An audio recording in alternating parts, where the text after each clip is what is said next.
안녕하십니까. 한준택입니다. 오늘은 경기 희망포럼 53강 김대원 신부 탄생 200주년 기념 신년 특강이라는 제목을 갖고 여러분을 맞이하도록 하겠습니다. 신년이라고 하는 용어는 50년, 100년을 뜻하는 단위로서 김대원 신부님이 탄생한 200주년이라고 하는 굉장히 뜻깊은 해, 이런 단위로 아마 시련이라고 하는 용어를 쓴 것 같습니다. 지난 토요일 날이 신부님 탄생 200주년이 됐던 해입니다. 1821년에서 1846년까지 사셨으니까 한 25년 6개월인가의 아주 짧은 생을 살았던 분이시고요. 한국인 최초의 신부라고 우리가 알고 있습니다. 25년의 그 짧은 나이를 사시면서 한국의 천주교를 뿌리 깊었던 가장 그 의미 있는 그런 분이 아닌가 생각을 합니다. 우리 주변에 있는 그 용인에 가면 묵리라고 하는 데가 있습니다. 묵리에 가면 거기에 미린의 성지가 있고 거기에 김대원 신부님을 모신 그런 또 천주교 그런 성당이 있습니다. 그래서 오늘의 얘기는 1시간 반 동안 한국 천주교의 그 전례에 대한 의미, 또 그리고 김대원 신부님이 어떤 역할을 했는지에 대한 내용들을 하고요. 또 수원의 이야기들이 있습니다. 여러분이 알고 있는 종로에 가면 북수동 성당에서 꽤 많은 분들이 천주교를 믿고 돌아가셨던, 순교했던 터들이 있습니다. 그래서 수원에 어떠한 그 천주교에 대한 가슴 아픈 이야기가 있는가, 이런 내용을 갖고 1시간 반을 여러분과 같이 하도록 하겠습니다. 오늘 강의는 인천대 교수로 계신 원재연 교수님을 모시고 1시간 반 아주 흥미로운 시간을 갖도록 하겠습니다. 여러분 박수로 봐주시기 바랍니다. 예. 방금 소개받은 원재연 하상바오로입니다.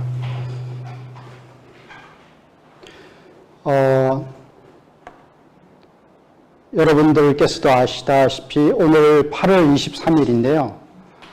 이틀 전인 8월 21일이 김대건 신부님이 충청도 당진 솔매에서 태어나셨던 200주년이 되는 날이었습니다. 오늘 저를 이곳에 초대해 주신 경기 희망포럼 관계자 여러분들께 우선 감사드리고, 제가 여기서 말씀드릴 내용은 물론 이제 탄생 200주년 기념 신년을 맞이하는 김대건 신부님에 대한 것이 가장 주된 내용이겠지만, 그거에 앞서서 김대건 신부님과 수원교구의 여러 가지 관련성, 그리고 수원에서 김대건 신부님을 전후해서 순교하신 여러 순교자들의 이야기, 그리고 또 일제시대에 수원에서 독립운동을 하신 신부님들, 독립운동을 지원하신 신부님들, 그런 분들의 이야기를 좀 해볼까 합니다. 우선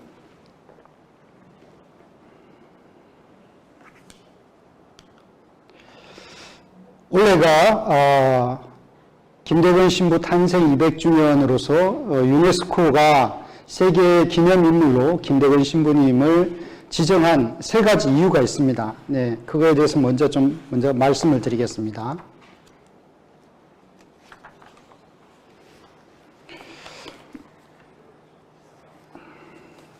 우선 김대건 신부님은 그 조선시대 봉건적 신분 사회에서 그 신분의 차별을 타파하는 평등관념을 펼치신 천주교의 대표적인 사제로서 인간의 존엄성과 평등을 부르짖으면서 천주교 교리를 전파하고 선포하신 분이다 라는 점에서 하나의 어떤 가치를 갖게 되고, 두 번째는 1784년 천주교가 이 땅에 전래된 이후에 61년 만에 탄생하신 한국인 최초의 한국 천주교의 사제라는 점에서 또한 인물로 지정이 될 수 있었습니다.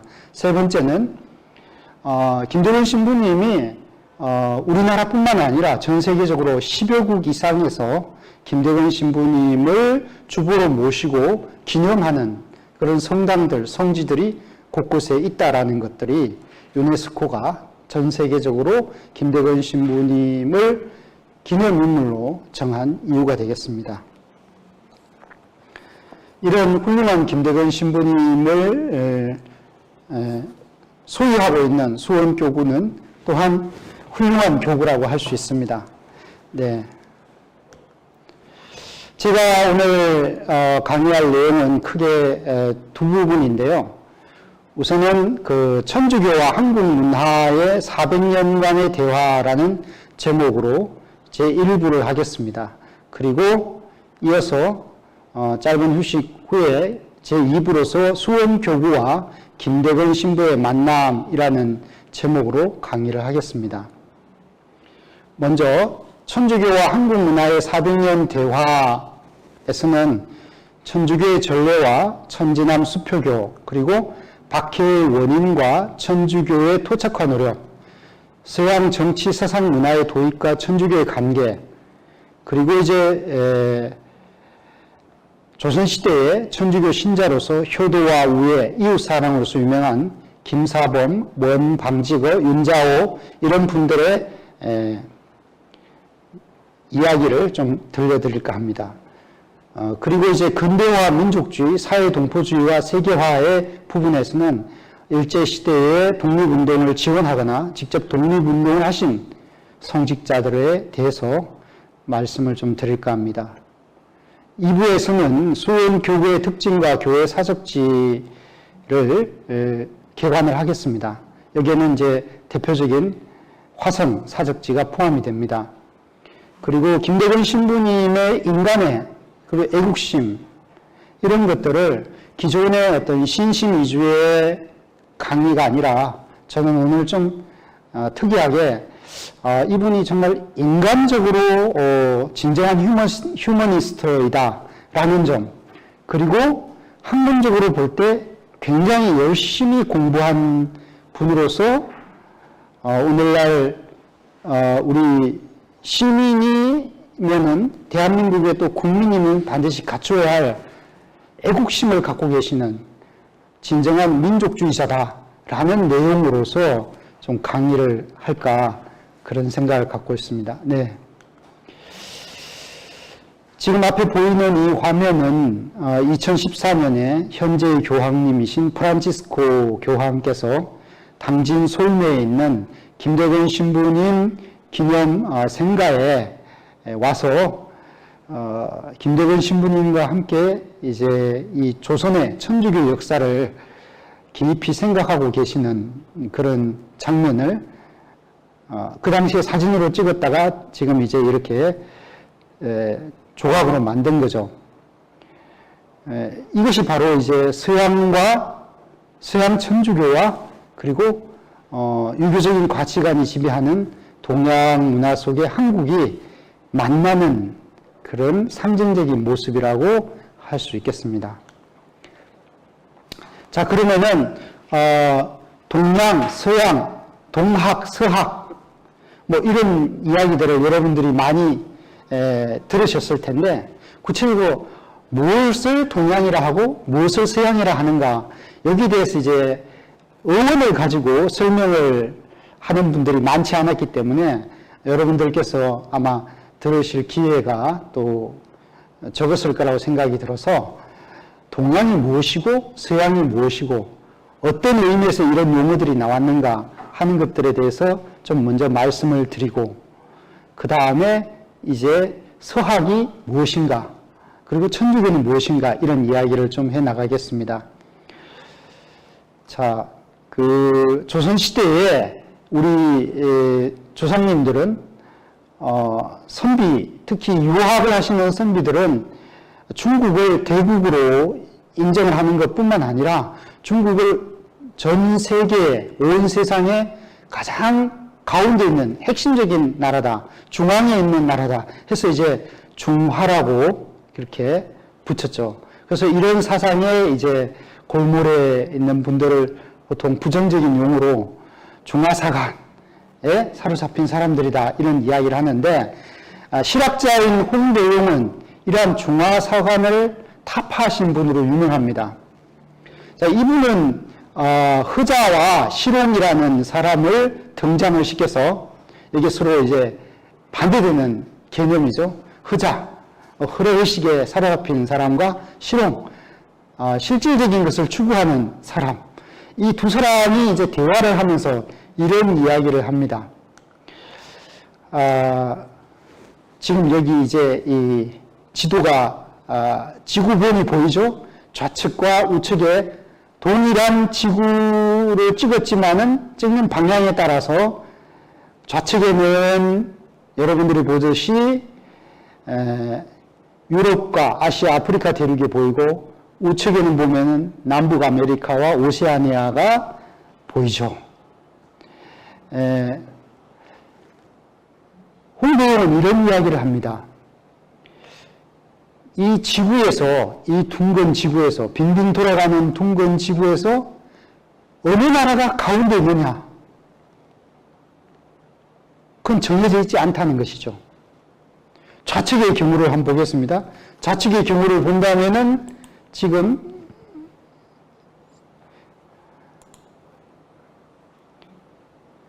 커즈가 보이나요? 지금 좌측의 경우에서는 이쪽이 가장 가운데죠. 그죠? 근데 여기 왜 어느 나라입니까? 뭐 여기는 조금 표시가 잘 나타나 있지 않지만 여기 인도입니다. 인도. 근데 우측에서 보겠습니다. 우측에서 보면은 여기 남북 아메리카 사이에 있는 뭐 하와이 섬이나 그 정도가 가장 가까운 데 있는 나라겠죠. 이게 바로 가운데 있는 나라 중국입니다. 중국이 뭐 따로 있느냐? 내가 지도를 돌리면서 가운데로 쳐다보는 그 나라가 바로 중국이다. 홍대용은 이렇게 해서 지리적인 중화사상을 타파했습니다. 그리고 이어서 지리적인 중화사상뿐만 아니라 문화적인 중화사상도 타파했습니다. 우리가 지리적으로 가운데 있는 나라라면은 중국만이 전 세계적으로 가장 발달한 문명을 가진 국가라고 우리가 숭배할 필요는 없다. 그 나름대로 우리도 또한 문화적으로 전 세계에서 가장 선진국이 될 수 있다라는 생각까지 가졌던 분이 바로 홍대용이죠. 이렇게 이제 조선 후기에 이미 땅덩이가 둥글고 빙빙 돌아간다는 사실에 입각해서 중국 중심의 중화사상이 깨지지만은, 그러나 여전히 중국 중심의 세계지리 인식은 가지고 있었습니다. 자, 이제 그것을 제가 이제 이 그림을 통해서 말씀을 드리겠습니다. 중국 남쪽에 보면은 여기 천주라고 돼 있고, 이쪽에 이제 홍콩, 마카오 이런 부분이 있죠. 이 천주 쪽에서 원나라 시대에 이 남쪽으로 항해하는 배들의 길을 여기 하늘색 표시로, 화살표로 이렇게 표시를 했습니다. 여기 뭐냐 하면은 중국 남쪽에서 인도네시아 쪽으로 내려갈 때 나침판이 가리키는 남쪽 방향입니다. 그래서 원나라 때는 이렇게 이 화살표가 가리키는 이 방향이 정남쪽이라고 생각하고 항해를 했습니다. 항해를 할 때, 항해를 하면서 이 화살표의 동쪽에 있는 부분은 동양이라 하고 화살표의 서쪽에 있는 부분은 서양이라는 표시를 했습니다. 동쪽 바다 양, 동양, 서쪽 바다 양, 큰 바다 양자죠. 그래서 서양, 이렇게 동양과 서양 이런 식으로 구분을 했습니다. 원나라 시대부터. 그래서 이제 원의 도의지략이라는 지리서에 이런 동양 서양과 관련된 명칭이 처음으로 나옵니다. 자, 그런데 이런 항해술이 점차 발전하면서 명나라 시대에 오면은 지남철이 조금 가리키는 방향이 달라졌어요. 원래는 이 슈마트라 섬 쪽으로 이렇게 남쪽으로 화살표가 이렇게 되어 있었는데, 이제 명대에 오면은 이게 좀 더 오른쪽으로 이렇게 가게 됩니다. 그래서 이 보르네오 섬, 자바섬, 이쪽으로 이제 화살표가 지나가게 됩니다. 그래서 명대에는 이렇게 화살표 방향으로 항해를 하면서 오른쪽에 있는 곳이 동양, 왼쪽에 있는 것이 서양. 그러니까 동쪽에 있는 것은 동양, 왼쪽에 있는 것은 서양. 이렇게 불렀어요. 그러니까 지금 보면 여기 필리핀이 나오죠? 필리핀은 당연히 동양이고 이쪽에 베트남이나 말레이시아나 이쪽은 서양이 되겠죠. 근데 이렇게 좌우선이 바뀌면서 서양에서 동양에서 서양으로 바뀌는 곳이 있어요. 여기 자바라고 맨 밑에 나오죠? 예, 조화라고 되어 있죠. 이 자바섬은 원대에는 분명히 동양이었는데 면대에는 서양이 됐어요. 왜? 그만큼 이 항해술이 발전하면서 정확하게 동서남북을 구분하게 되면서 생긴 변화입니다. 그런데 동남아 쪽은 이렇게 간다고 해요. 그런데 동남아에서 아라비아를 거쳐서 유럽까지 이 중국에서 상선들이 가거든요. 그래서 지금 여기는 보이지 않지만 이쪽 이 말레이시아 해협을 거쳐서 이렇게 갈 수도 있고 이렇게 돌아서 갈 수도 있지만 보통 여기 말레이시아 해협을 거쳐서 쭉 나가면 어디로 갑니까? 인도양으로 가죠.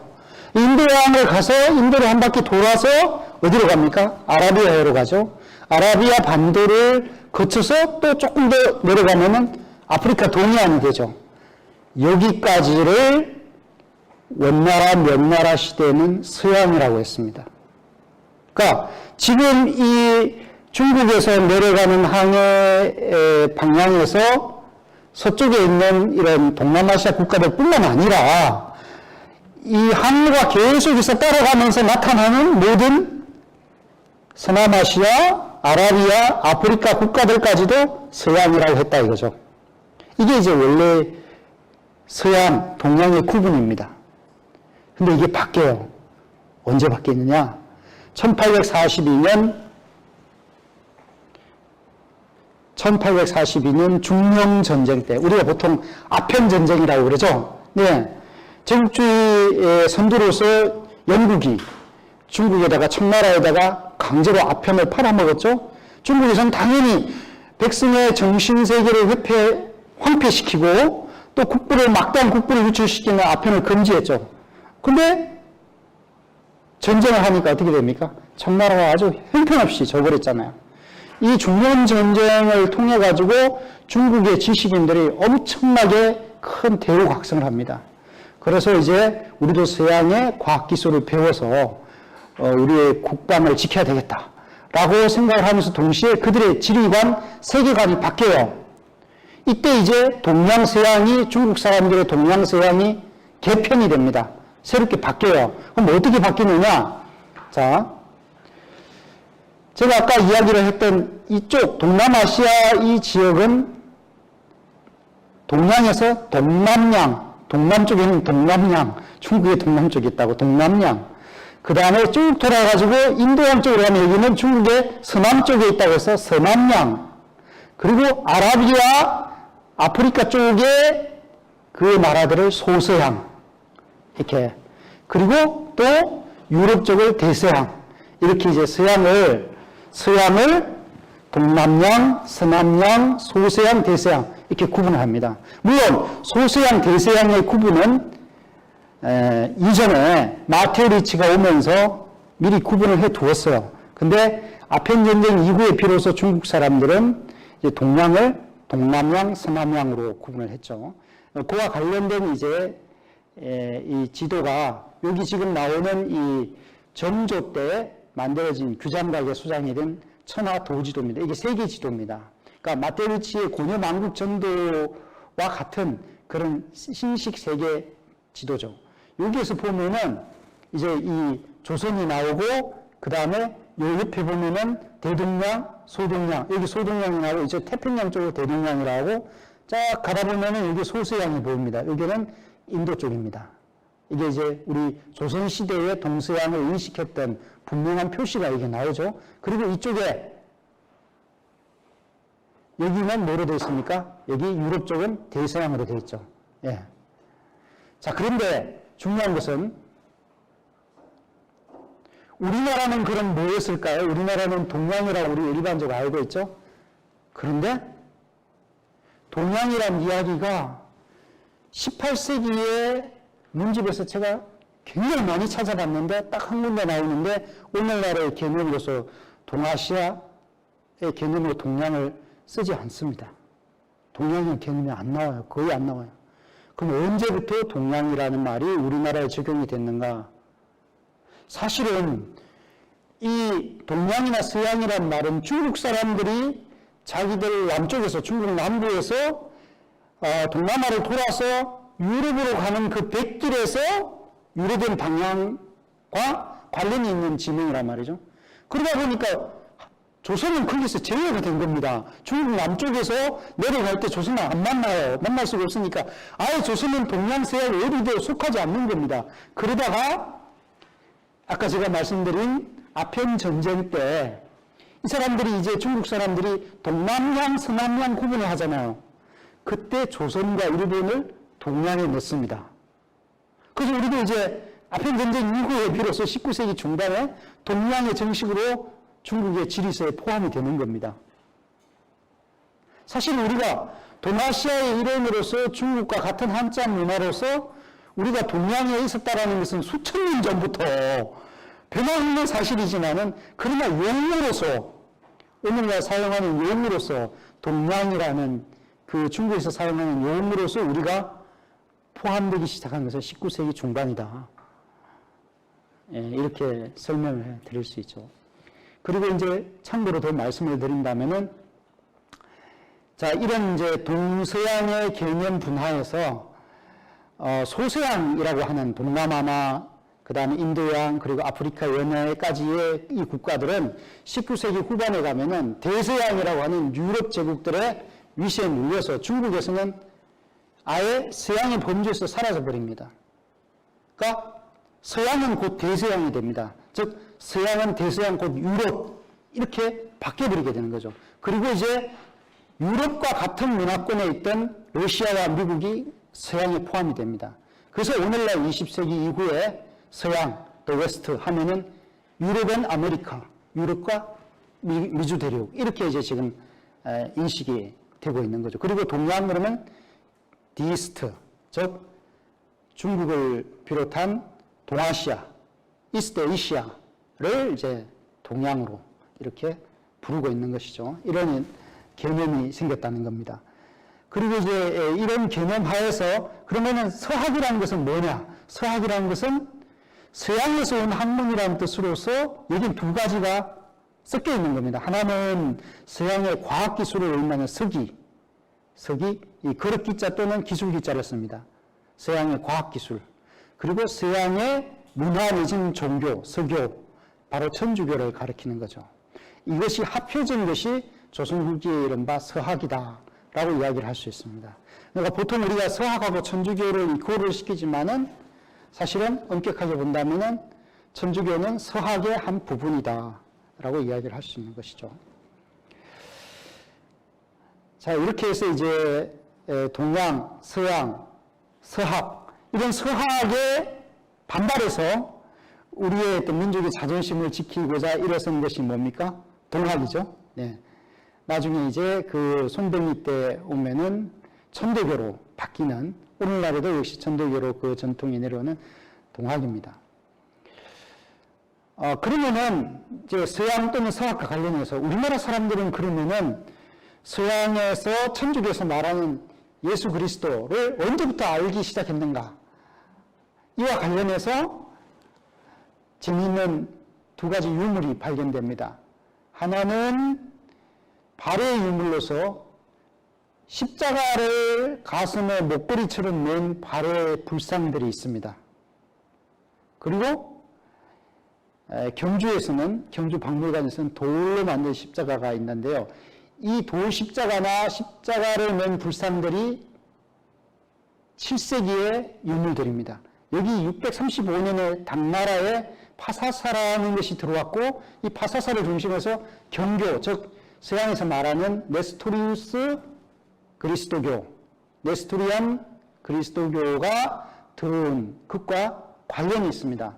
무슨 말이냐 하면은 이미 당나라에 들어와서 중국화한 그리스도교를 경교라고 하는데, 이 네스토리우스교라고 하는데, 당시에 한반도에서 통일신라와 발해 유학생들, 또 상인들, 군인들, 귀족들, 이런 사람들이 당나라 장안에 많이 갑니다. 1년에도 한 수백 명씩 가는데, 그 사람들이 당나라에 이미 들어와 있는 이 경교를 보았다는 거죠. 그렇기 때문에 신라 사람, 발해 사람은 이미 그때 예수 그리스도에 대해서 어렴풋이 알고 있었다라고 이야기를 할 수 있습니다. 자, 왼쪽의 것이 경주 박물관에서 발견된 돌십자가이고, 오른쪽 것이 발해의 삼존불인데요. 예. 가운데뿐만 아니라, 가운데 여기 지금 십자가 목걸이를 걸고 있죠. 뿐만 아니라 좌우의 협시들도 다 십자가 목걸이를 걸고 있습니다. 이게 뭐냐 하면은 이제 불교와 경교가, 네스토리안 그리스도교가 습합된 형태를 보여주는 거죠. 그만큼 이 경교에 대해서 이미 신라 사람들이나 발해 사람들은 당시 활발한 해외 교류를 통해서 알고 있었다는 것이죠.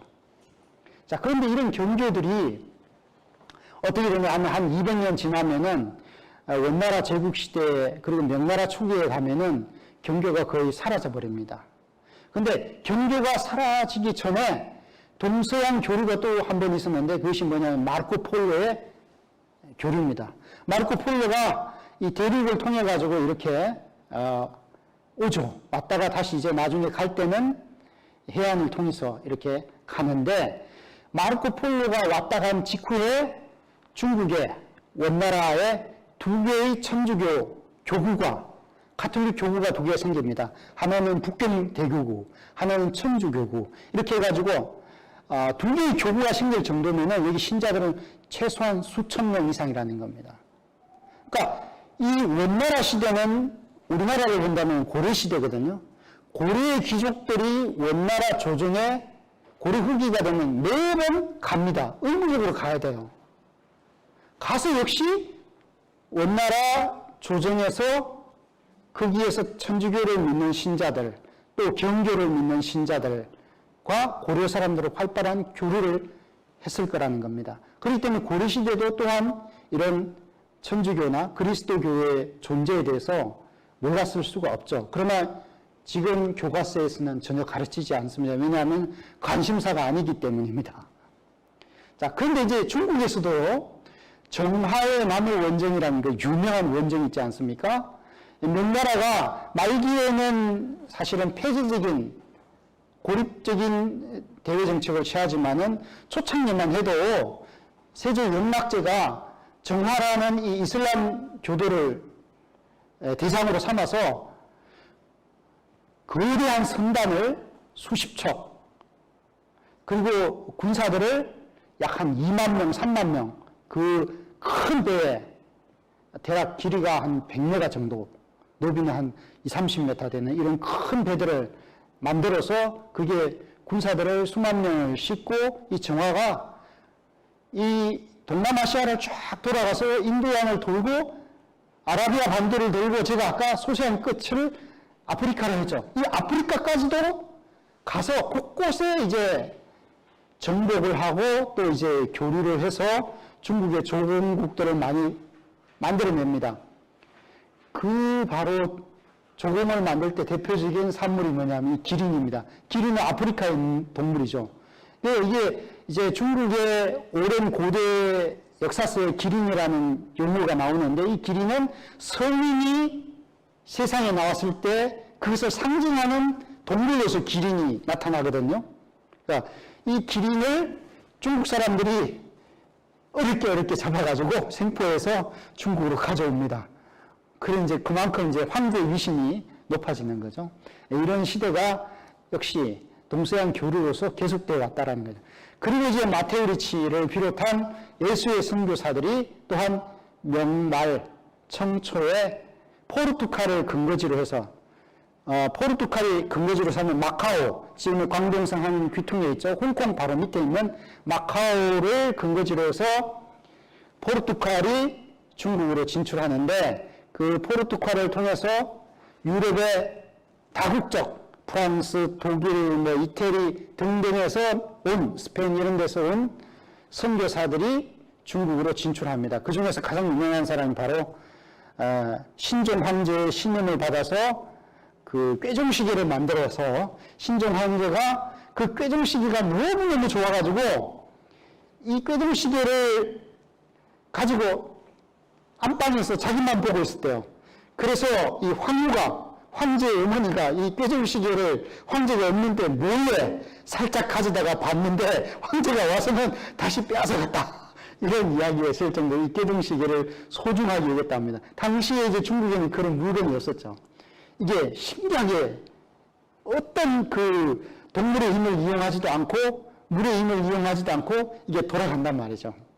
근데 이게 고장이 나버린 거예요. 고장이 나니까 황제가 야 이거 가져온 친구 빨리 불러와. 근데 그 사람은 사실은 북경에서 이걸 공부를 바칠 때만 북경에 올 수 있었고 공부를 바치고 나면은 또 북경에서 쫓겨나서 마카오로 가야 되는데 마테오 리치는 이 꾀종시계 때문에 북경에 계속 머물 수밖에 없었어요. 왜냐? 황제가 다른 데 못 가게 하니까. 그래서 이제 마테오 리치는 북경에 가서 꾀종시계뿐만 아니라 농업기계, 전문기계, 기타 여러 가지 중국인들에게 그 당시에 신기했다고 생각하는 선진과학 기술들을 전해주면서 험청감의 관장으로 있으면서 선교를, 가톨릭 선교를 간접적으로 시작할 수 있었고 그의 후배들이 간접적으로 가톨릭 선교를 계속하는 바람에 중국에서는 서양 가톨릭 서적들을 한문으로 된 책들로 편찬해냈습니다. 근데 우리나라 사람들 한문 도사들이잖아요. 조선시대 선비들을 중국 사람들 못지않게 한문 잘하잖아요. 근데 중국에 매년 사신으로 서너 차례 가는 사람들이 연행사라는 사람들이 있었어요. 연행이라는 것은 이 연자는 북경을 의미해요. 이 제비연 또는 잔치연자라고 하는데 연경 또는 북경, 이 북경에 가는 사행 일원들이 1년에 두세 차례나 있었고 정기적으로 매년 10월, 음력 10월에 출발해서 그 다음에 1월 1일, 음력 1월 1일 황제의 조정에서 큰 할애를 하고 그 다음에 봄에 선물을 받아가지고 되돌아오는 그런 정기적인 사행이 있습니다. 이 사행들이 북경에 가니까 마테오 리치를 비롯한 선교사들이 지은 한문으로 된 책들이 있었잖아요. 이 책들을 가지고 와서 조선 사람들이 읽기 시작했다 이거죠. 그게 언제냐? 바로 17세기 초반입니다. 1600년대 초반이에요. 제가 400년 동안 한국인과 서양의 대화라고 이야기를 한 것은 바로 오늘날까지 이렇게 쳐보면은 대략 한 400년이 훨씬 넘는 한 430년, 420년 정도가 되는 이런 긴 역사가 있었기 때문에 제가 400년간의 대화라는 표현을 쓴 거죠. 어쨌든 이렇게 해서 최고로 먼저 우리 조상들은 천주교에 대해서 알게 됐어요. 그 책을 보니까 한자를 이해하는데 아무런 어려움이 없었거든요. 그런데 이것이 이제 종교로서 바뀌게 된 것은 1784년 이성원이 북당에 가서 그라몽 신부로부터 세례를 받고 베드로라는 세례명으로 세례를 받고 돌아와서 한국에서도 조선에서도 중국에서 마찬가지로 세례식을 베풀면서 다른 사람들에게도 신자가 되는 그런 방법을 터득한 다음에 이제 한두 사람이 개별적으로 신앙하는 그런 그리스도교가 아니라 집단적으로 단체로 모임을 만드는 즉 교회가 성립이 된 거죠. 그래서 이제 한국교회의 시작은 1784년이라고 이야기들을 하는 겁니다. 물론 수원교구에서는 이 1784년에 수표교 세례 이전에 이미 수표교 세례보다도 먼저 앞서서 그리스도교 예비자들이 모여서 열렬한 마음으로 기도회를 시작했다. 이것이 바로 천진암 강학회인데요. 그때부터 사실상 교회의 시작으로 봐야 된다라고 이야기를 하고 있습니다만은 저는 이제 이 두 가지를 대립적인 것으로 보지 않고 천진암 강학회가 있었고 그러한 것이 발전이 돼서 1784년에 수표교 집회로서 이제 세례받은 신자들의 집단으로서 정식 천주교회가 출범했다라고 저는 생각을 하고 있습니다. 근데 이제 김대건 신부님이 1845년에 조선 순교자와 순교사 연구라는 책을 나름대로 쓰시는데 그 책에도 보면은 그때로부터 60년 전인 1784년에 조선의 천주교가 전래되어 왔다라고 서술하고 계세요. 그래서 이제 김대건 신부님도 1784년 이성훈의 세례부터 이제 조선 천주교의 시작이라고 생각을 하고 계시는 거죠. 시간이 있다면은 이 천주당을 방문한 조선 사신들과 천주당에서 일어난 여러 가지 해프닝들, 뭐 이런 거를 좀 설명하고 싶지만은 오늘은 시간이 없기 때문에 생략을 하고 넘어가겠습니다. 자, 그러면 이제 천주교가 시작되면서 사실상 조정에서는 예전에는 그냥 한낱 호기심의 하나로서 서양 학문이었는데 이거는 이제 신앙으로까지 이제 믿게 되면서 많은 문제점이 생기게 되는 거야. 그래서 이제 조정에서는 천주교가 생기던 해부터 바로 박해가 일어납니다. 1785년에 을사추조 박해라는 명료방 집회를 단속하는 박해가 바로 이제 천주교가 생기는 그 다음 해, 한 6개월 만에, 3개월, 4개월 만에 박해가 발생하는 거죠. 박해를 이제 다른 용어로는 사옥이다 또는 교난이다 이런 용어도 씁니다. 이 사옥이라는 것은 사악한 무리들의 옥사다 해서 이제 조정에서 박해자들의 입장에서 쓰는 것이고 교난은 종교의 어려움이다 해서 이제 중립적인 용어로서 한때 연구자들이 썼습니다만 요즘에는 persecution 해서 영어로 이건 그냥 박해로 보편적인 용어로 그냥 굳어져 있습니다. 굳어져 가고 있습니다. 그래서 이 박해가 생긴 원인을 보면은 정치, 경제, 사회, 문화의 관점에서 다 볼 수 있습니다. 정치적으로는 당쟁, 경제적으로는 굶주림, 그리고 굶주림 때문에 이제 관리들, 특히 포도청의 관리들이 신자들을 습격해가지고 약탈하고 정몰하고 이런 것들이 박해의 원인이 되기도 합니다. 그리고 천주교 신자들은 양반, 상놈 이런 신분 질서를 파괴하는, 그러니까 그걸 없애자고 대대적으로 캠페인을 벌이는 건 아닌데 천주교 집단 내에서는 양반이든 쌍놈이든 천민이든 주민이든 다 같이 한 자리에 모여가지고 똑같이 평등하게 대해주니까 그게 이른바 신분 파괴죠. 그런 평등한 집단 이런 것에 대해서 조정에서는 각과 신발이 머리에 쓰는 각과 발밑에 신는 신발이 서로 막 섞여 있는 것처럼 보이는 거죠. 그래서 이거는 정말 위험하다 해서 이제 이 천주교 집단에 대해서 박해를 내리는 것이죠. 또 하나는 이제 제사 금지.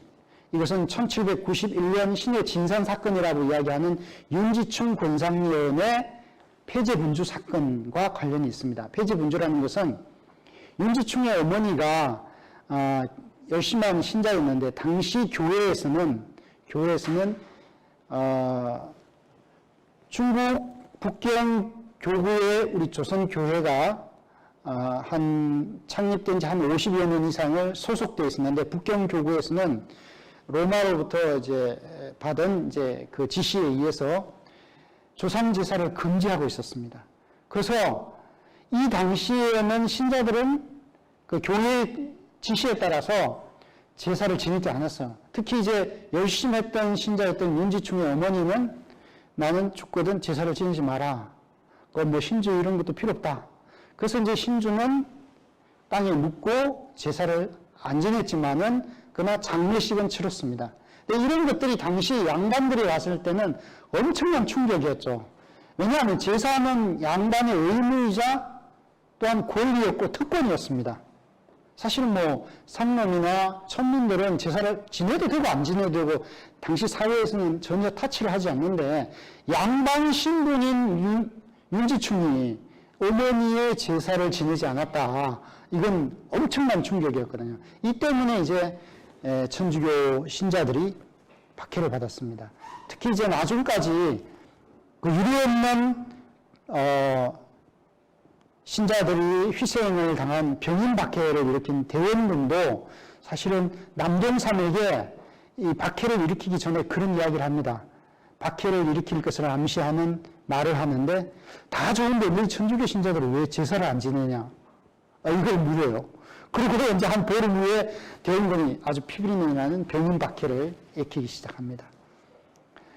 자, 이제 이 천주교 박해 중에서는 신유년의 박해와 기회 박해, 병호 박해, 병인 박해가 있는데 기회 박해 때는 정화상 바오로 성인이 가장 유명하죠. 병호 박해 때는 오늘 제가 이야기하려는 김대건 신부님이 또 유명하고요. 그 다음에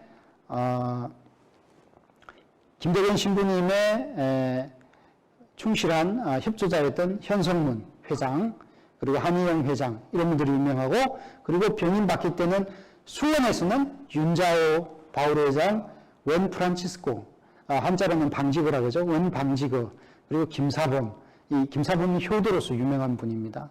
이런 분들에 대해서 좀 이야기해 볼 수 있습니다. 사실 이 그림들은, 지금 보시는 이 그림들은 어떻게 보면 굉장히 익숙하게 보이죠? 근데 이게 창작품입니다. 누가 그렸냐 하면 이거 제가 그렸습니다. 그래서 그림 솜씨는 엉망이지만은 분명하게 뭘 표현했냐 하면은 제사를 안 지내는 것에 대한 사회 일반의 반감들, 제사는 당시 아름다운 풍속이라고 이야기했던 그런 내용들, 그리고 이제 지방에서 일어난 박해들은 상당한 부분이 포졸들이나 포도대장의 탐욕, 천주교 신자들은 부지런히 일하기 때문에 가면 먹을 것이 있고 뭔가 빼앗아올 것이 있다, 재물이 있다. 그래서 항상 가면 먼저 소부터 데리고 가죠. 소부터 끌고 갑니다. 이거는 이제 당시에 소가 농촌에서는 가장 큰 재산이니까 소를 끌고 가는 거죠. 그리고 집안에 다 뒤져가지고 이런 재물을 수탈해 갑니다. 그리고 천주교 서적은 불태우죠. 네, 그런 내용들을 제가 그려봤고요. 자, 그 다음에 이제 이 천주교는 생각보다도 서양의 오늘날 우리의 문화의 일부분을 이루고 있는 서양에서 도입된 많은 부분의 정치, 경제, 사상, 문화의 그런 전달자였습니다. 자, 그런 것들에 대해서 이제 좀 말씀을 드리겠습니다. 그 이전에 천주교는 민족주의적인 종교다라고 이야기할 때 그 근거로서 드는 중요한 부분이 뭐냐면 바로 한글을 존중하고 활용했다는 것입니다. 천주교 선교사들이, 특히 프랑스 선교사들이 이제 1830년대 이후에 들어오는데 들어와 보니까 엄청나게 좋은 문자를 가지고 있는 거예요. 이 한글이라는 문자가 우리가 말로 표현하는 것과 글자로 표현하는 것이 완전히 똑같이 일치하는 정말 과학적인 문자이거든요. 그래서 기도문이든 성경이든 천주교와 관련된 모든 서적들을 한문으로가 아니라 한글로 다 짓고 글도 짓고 책도 만들고 합니다. 특히 이제 이 프랑스 선교사들이 들어오기 이전에 이미 우리 신자들이 스스로 신부님이 들어오기 전부터 만들었던 한글 성경, 그리고 한글 교리서가 있습니다. 최초의 한글 번역 성경은 바로 성경 직해 또는 직해 광익이라고 하는 성경의 신약 성경의 한 3분의 1에 해당되는 복음서 중심의 내용들과 그거를 해설한 것이 이제 성경 직해 광익인데요. 이런 것들을 이미 이제 1790년대에 한글로 다 이렇게 작성을 합니다. 한글로 만들어요. 이 책들을. 그때 이제 중요한 역할을 하신 분들이 최창현이나 정약종 이런 평신도 회장님들입니다. 당시에 이제 중국에서 들어온 보편적인 교리서라고 하는 성세치호도 역시 한글로 번역이 됐습니다. 그리고 이제 서양에서 들어온 내용 중에서 우리 문화의 일부분이 된 것 중에서 정치 사상적으로는 교황 선출, 이것이 이제 콘클라베라고 보통 이야기를 하잖아요. 교황이 선출이 되려면은 추기경들이 모여가지고 맨날 며칠을 밖으로 나가지를 못하고 문을 딱 잠궈놓고 무기명 투표를 계속합니다. 계속해서 딱 되면은 꿀뚝에 흰연기가 나죠. 그럼 이제 교황이 선출됐다는 거죠. 그런 교황 선출은 사실은 세습제가 일반적이었던 동아시아의 전제 봉건 군주제에서 굉장히 큰 충격입니다. 그래서 처음에 이제 천주교 교리서에 이런 어떤 교황 선출과 관련된 내용들이 나타났을 때 조선의 식자들 그리고 중국의 지식인들은 뭐라고 생각했냐면 이거 원래 중국에도 있었다. 언제 있었냐? 중국의 이른바 요순 3대라고 하던 그 아득한 고대에는 세습이 아니라 뛰어난 능력을 가진 분에게 자동적으로 왕권을 물려주었죠. 그러니까 뛰어난 사람들을 뽑았죠. 그러니까 요인금이 순임금에게 이렇게 정하듯이 자식에게 물려주지 않고 뛰어난 사람들을 현자를 뽑아가지고 옹립을 했다는 말입니다. 근데 이것이 이제 중국에는 사라졌는데 서양에서는 계속 전통이 되고 있다. 그러니까 이게 중국이나 한국의 나름대로 민본주의 또는 민주주의의 어떤 그런 자각을 하게 되는 계기를 만들어준 거죠. 이 3대 지치라는 것은 요순 3대를 말하는 겁니다.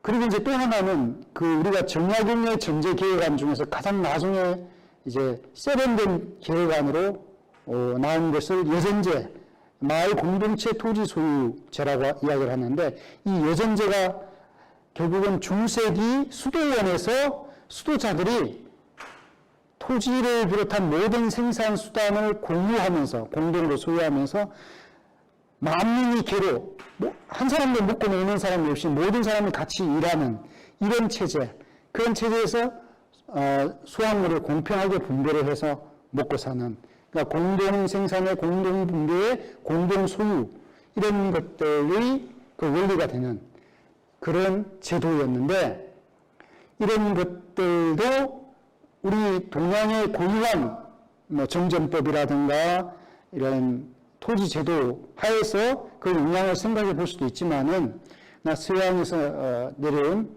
그 수도의 전통들 이런 것들에 큰 영향을 받고 있다라고 이야기를 할 수 있습니다. 그리고 이제 또 하나는 동학이라는 개항 전후기에 생겨난 우리의 민족주의 종교가 있죠. 이 민족주의 종교를 태동시킨 큰 영향을 준 사상이 바로 천주교 사상이었다, 서학이었다라는 것은 이제 우리가 다 알고 있는 내용이죠. 그리고 동학에서도 서학과 마찬가지로 동학에서는 양반과 삼놈이 전혀 구분이 안 됩니다. 종과 주인이 나란히 같이 앉아서 서로 상대방을 존칭을 하면서 이렇게 모임을 갖고 또 음식을 나누고 이럽니다. 천주교에서 하던 그대로 하는 겁니다. 근데 이것이 당시의 양반 사회에서는 정말 어색하고 아주 생소했죠. 그래서 양반들은 사실은 1894년 동학농민운동이 일어난 그 다음에 일어난 1895년 을미의변부터 의변들이 원래 일어난 목적은 일본 제국주의 세력을 조선에서 물리치자라는 것이었지만은 이 의변들이 먼저 한 일이 있어요. 뭐냐? 동학도들을 때려잡는 일이었습니다. 왜? 자신들이 그렇게 신봉하는 양반 질서, 중세의 신분 질서를 동학도들이 완전 무너뜨렸기 때문에 동학도들을 먼저 잡는 역할을 의병들이 해요. 그만큼 이제 동학은 당시에 조선사회에서 엄청난 큰 파장을 몰고 온 조선에 있어서의 일종의 민중혁명이라고 할 수 있죠.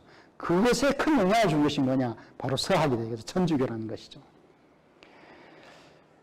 이제 천주교 신자들 중에 황일강 알렉스라는 분은 이런 이야기를 합니다. 내게는 두 개의 천국이 있다. 아니, 천국이 하나만 있어도 좋을 텐데 두 개의 식이나 있다 이거죠. 뭐 어떻게 해서 두 개의 천국이냐? 하나는 내가 죽으면 가는 그 하늘나라에 있는 천국이 하나요. 또 다른 하나는 현재 내가 살고 있는 나를 진정한 사람으로 인간 대접을 해주는 우리 이 교우들의 공동체가 바로 천국이다.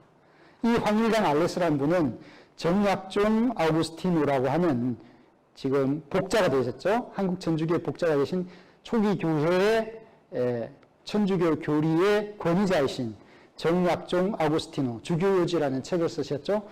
이분의 집에 모섬으로 살고 있었는데 정약종은 이 황일강을 전혀 차별 대우를 하지 않고 형제처럼 이렇게 평등하게 대해줬다는 거죠. 그래서 황일강이 항상 하는 이야기가 내게는 두 개의 천국이 있다. 주님하고 나하고 같이 있는 이곳이 천국이고 내가 죽으면 갈 곳 바로 그것도 천국이다. 이런 이야기를 하는 거죠.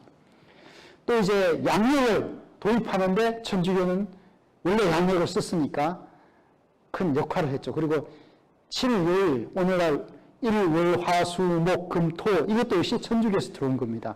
중국이나 조선에서는 어떻게 이해를 했냐면은 오행이 있죠. 수화, 목, 금, 토. 오행에다가 일, 월을 더하면은 7, 5일이 된다. 이렇게 이제 이해를 한 거예요. 그리고 이제 천주교의 주요 축일들과 농사를 결부시켜가지고 6월 29일이 베드로 바오로 대축일입니다. 베드로 사도와 바오로 사도의 대축일인데 베드로 바오로 축일 때까지 비가 안 오면 벼농사는 끝났다. 못 짓는다. 그 다음에 이제 성묘승천 대축일 날에는 배추씨를 심는다. 8월 15일이거든요. 뭐 이런 식으로 농사 짓는 것과 이 천주교를 이제 천주교 축일을 매치를 시켜서 우리 조상들은 천주교의 전례 자연스럽게 스며들어가기도 했습니다. 그리고 뭐 일제시대까지도 그런 일이 많았습니다만 삼종을 치죠. 삼종은 하루에 3번 종을 친다 해서 6시, 12시, 또 저녁 6시 이렇게 치는데 삼종 소리 때문에 사람들이 이제 일하다가 허리를 펴고 이제 점심 먹으러 가야 되겠다. 이제 일 마치고 저녁 먹으러 가야 되겠다. 이제 일어나야 되겠다. 이런 노동 시간과 휴식 시간을 알려주는 그런 역할도 했다는 거죠.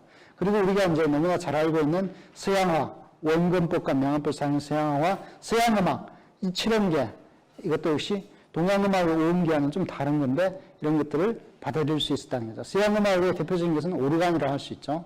요거는 이희영이라는 신자, 루카라는 세명이 가진 이희영의 신자가 그린 견도입니다. 자, 수원에 있어서의 이제 좀 우리가 인간적으로 좀 그 아름다운 면모를 드러내는 분들에 대해서 좀 살펴보겠습니다. 자, 원래 수원은 효원의 고장이라고 합니다. 제가 오늘 이곳을 오면서 거쳐온 것도 효원공원이라고 되어 있더라고요. 예, 바로 앞에 이런 효원공원이라는 효원의 글자를 쓴 곳이 있는 것처럼 수원은 정말 효도로서 유명한, 효는 유교에서 가장 중시하는 덕목이죠. 백행의 근본이 효라고 하는데 바로 이 효의 근본, 백행의 근본인 효의 모분이 되신 분이 바로 수원에 자주 오셨던 정조임금이죠. 정조임금이 그 부친인 사도세자의 죽음을 추모하기 위해서 수원에 자주 오시지 않았습니까? 그래서 이제 수원은 자연스럽게 효원의 고장이 됐는데 이 수원에서 김사범이라는 사람은 방아쇠골 교회장으로서 굉장한 효자로서 소문이 났었습니다. 어떤 효자냐? 동생이 한 명 있었는데 말썽꾸러기예요.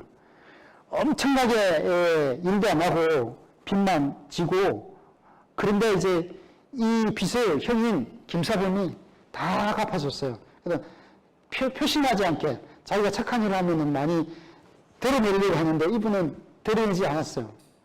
그리고 이제 부모님이 돌아가셨고 난 뒤에 동생이 겁을 먹었어.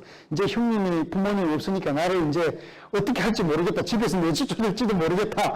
그런 생각을 했는데 동생을 계속해서 겁내지 마라. 내가 너한테 절대 그런 하려고 내가 돈을 갚아준 건 아니다. 이렇게 이제 다독거려주는. 그래서 이 천주교 신자가 아니라 김사범은 천주교 신자라고 보기보다는 효자로서 아름다운 그 가풍을 만들어낸 사람으로서 수원에서 유명했다라는 것을 말씀을 드릴 수 있습니다.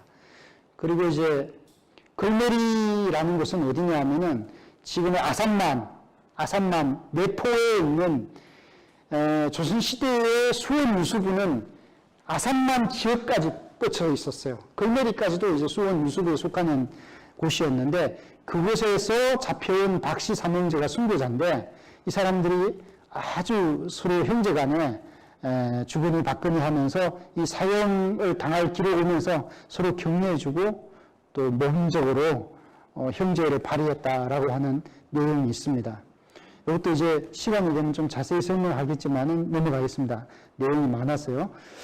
또 윤자와 바울의 회장이라는 부분은 조선시대에 사실은 천주교 신자들은 일부 일처제였습니다. 그래서 첩이라는 것을 둘 수가 없어요.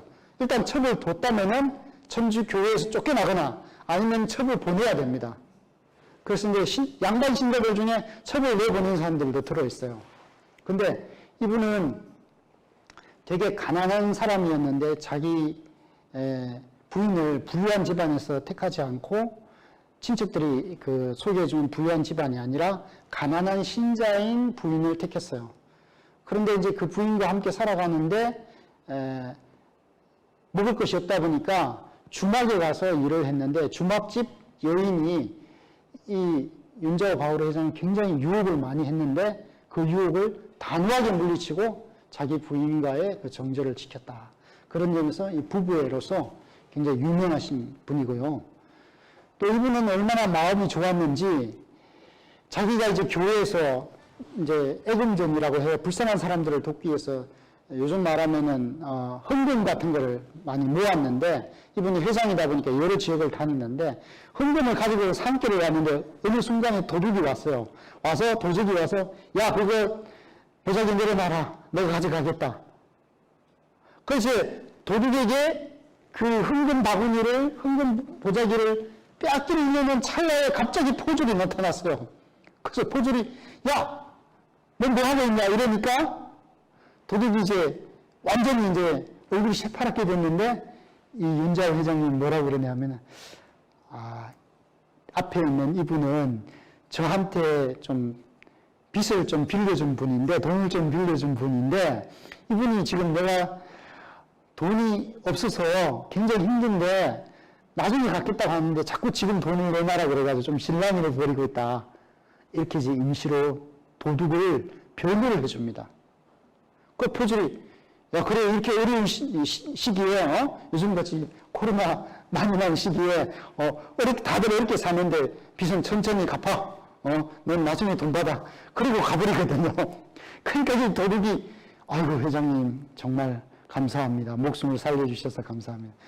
도둑도 감동시킨 분이고 그 포졸들도 이 사람은 워낙 이제 천주교 신자로서 관가에 많이 알려져 있지만은 이분을 웬만하면 안 잡으려고 했던 분이에요. 나중에 이제 결국은 조항에서 직접 대원군이 이제 잡으라고 지시가 내려오니까 가서 잡는데 워낙 먹을 것이 없고 이러니까 대추를 사가지고 나눠줬다고 해요. 그럴 정도로 가난했던 사람입니다. 그러나 늘 이제 그것을 생활을 해서 가난을 정말 즐기면서 가난 속에서 행복을 찾는 그런 분이셨던 것 같아요. 그리고 또 이제 원 프란치스코라는 분은 이분은 박해 때 특이한 분이에요. 돼지처럼 땅굴을 파고 들어가가지고 온 가족이 한 10명 정도 되는 사람들이 쌀 한 2마리를 가지고 석 달인가 버텼어요. 근데 그래서 정말 안에서 밥을 어떻게 해먹은지 해먹고 밖으로 안 나왔습니다. 나중에 이제 쌀이 다 떨어져서 할 수 없이 배가 고파서 밖으로 나왔더니 포졸들이 와서 딱 잡아가려고 봤더니 완전히 사람 모습을 하고 있는데 반은 돼지라 이거요. 그래서 돼지 인간이라고 불렀습니다. 이럴 정도로 좀 특이한 흔적을 가지신 분이죠. 그래서 그때 포졸들이 안 잡아갔어요. 근데 이제 나중에는 또 이제 포졸들에게 잡혀갔습니다. 갔는데 자기를 고발해서 감옥에 들어가게 한 사람이 있거든요. 우리 보통 생각하면 원수죠. 그 원수는 갚아야 되는데 이 원 프란치스코는 자기를 고발해서 감옥으로 집어넣은 그 원수를 절대 미워하지 말라고 자식들에게 단단히 부탁을 합니다. 성경에 나오는 원수를 사랑하라는 말씀을 그대로 실천하신 분이죠. 그런데 그 원수가 갑자기 원 프란치스코가 있는 감옥에 또 들어왔어요. 이 사람도 무슨 죄를 지어가 들어왔어요. 그런데 이제 이 다른 사람 같으면 너 잘 들어왔다면 원수는 외나무 다리에서 만나는구나 하면서 막 박해를 하고 싸우고 그랬을 텐데 이 원 프란치스코는 자기가 먹을 밥을 주면은 가끔 자기가 먹을 밥이 이제 친척들이 갖다 주잖아요. 그럼 자기는 안 먹고 그 사람에게 주는 거예요. 또는 나눠 먹든지 이런 어떤 생활을 했다. 해서 이제 수원에서의 대표적인 신자들로서 지금 북수원 성당, 수원 성지에서 이분들을 기리고 있습니다. 자, 그리고 이제 또 수원에서는 독립운동에도 투신한 분들이 많이 있어요. 우리가 보통 천주교 그러면은 일제 때 총독부에 협조하고 또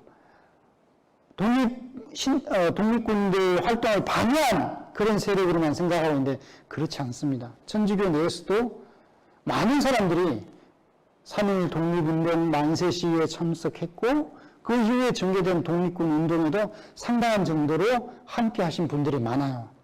자, 그분들에 대해서 이제 제가 좀 말씀드리겠습니다. 우선 3.1 운동 때 천주교 신자였던 이순모라는 분은 자기가 시위대를 이끌고, 이분은 그냥 동참한 게 아니에요. 시위대를 앞장서서 군중 2,000명과 함께 수원에 가깝죠. 여기서 우정면 그 사무소, 화수리 경찰 주재소 여기를 습격하고 집주리를 부수고 불을 지르고 일본인 순사를 격살했어요. 사실 이런 것 때문에 제안리에서의 이른바 참변이 일어나잖아요. 그 일본 사람들이 완전히 제안리 그 교회당에 몰아넣고 신자들을 불태워 죽여버리죠. 예. 근데 이제 그럴 정도로 이제 격렬한 수원에서의 만세 시위를 이끈 분이 천주교 신자 이순모라는 분이라는 거죠. 이분뿐만 아니라 김선문이나 안경덕이나 김여춘이나 김강옥이나 최주팔 등등의 신자를 함께 했어요. 그래서 체포돼서 옥고를 치르게 됐습니다. 신부님 중에 오기선 신부님이라고 예전에 노기남 주교님의 비서 신부님 한 분이 있는데 오기선. 근데 그분의 동생이 오기순이에요. 이 동생 신부에 대해서 오기선 신부님이 증언을 했어요.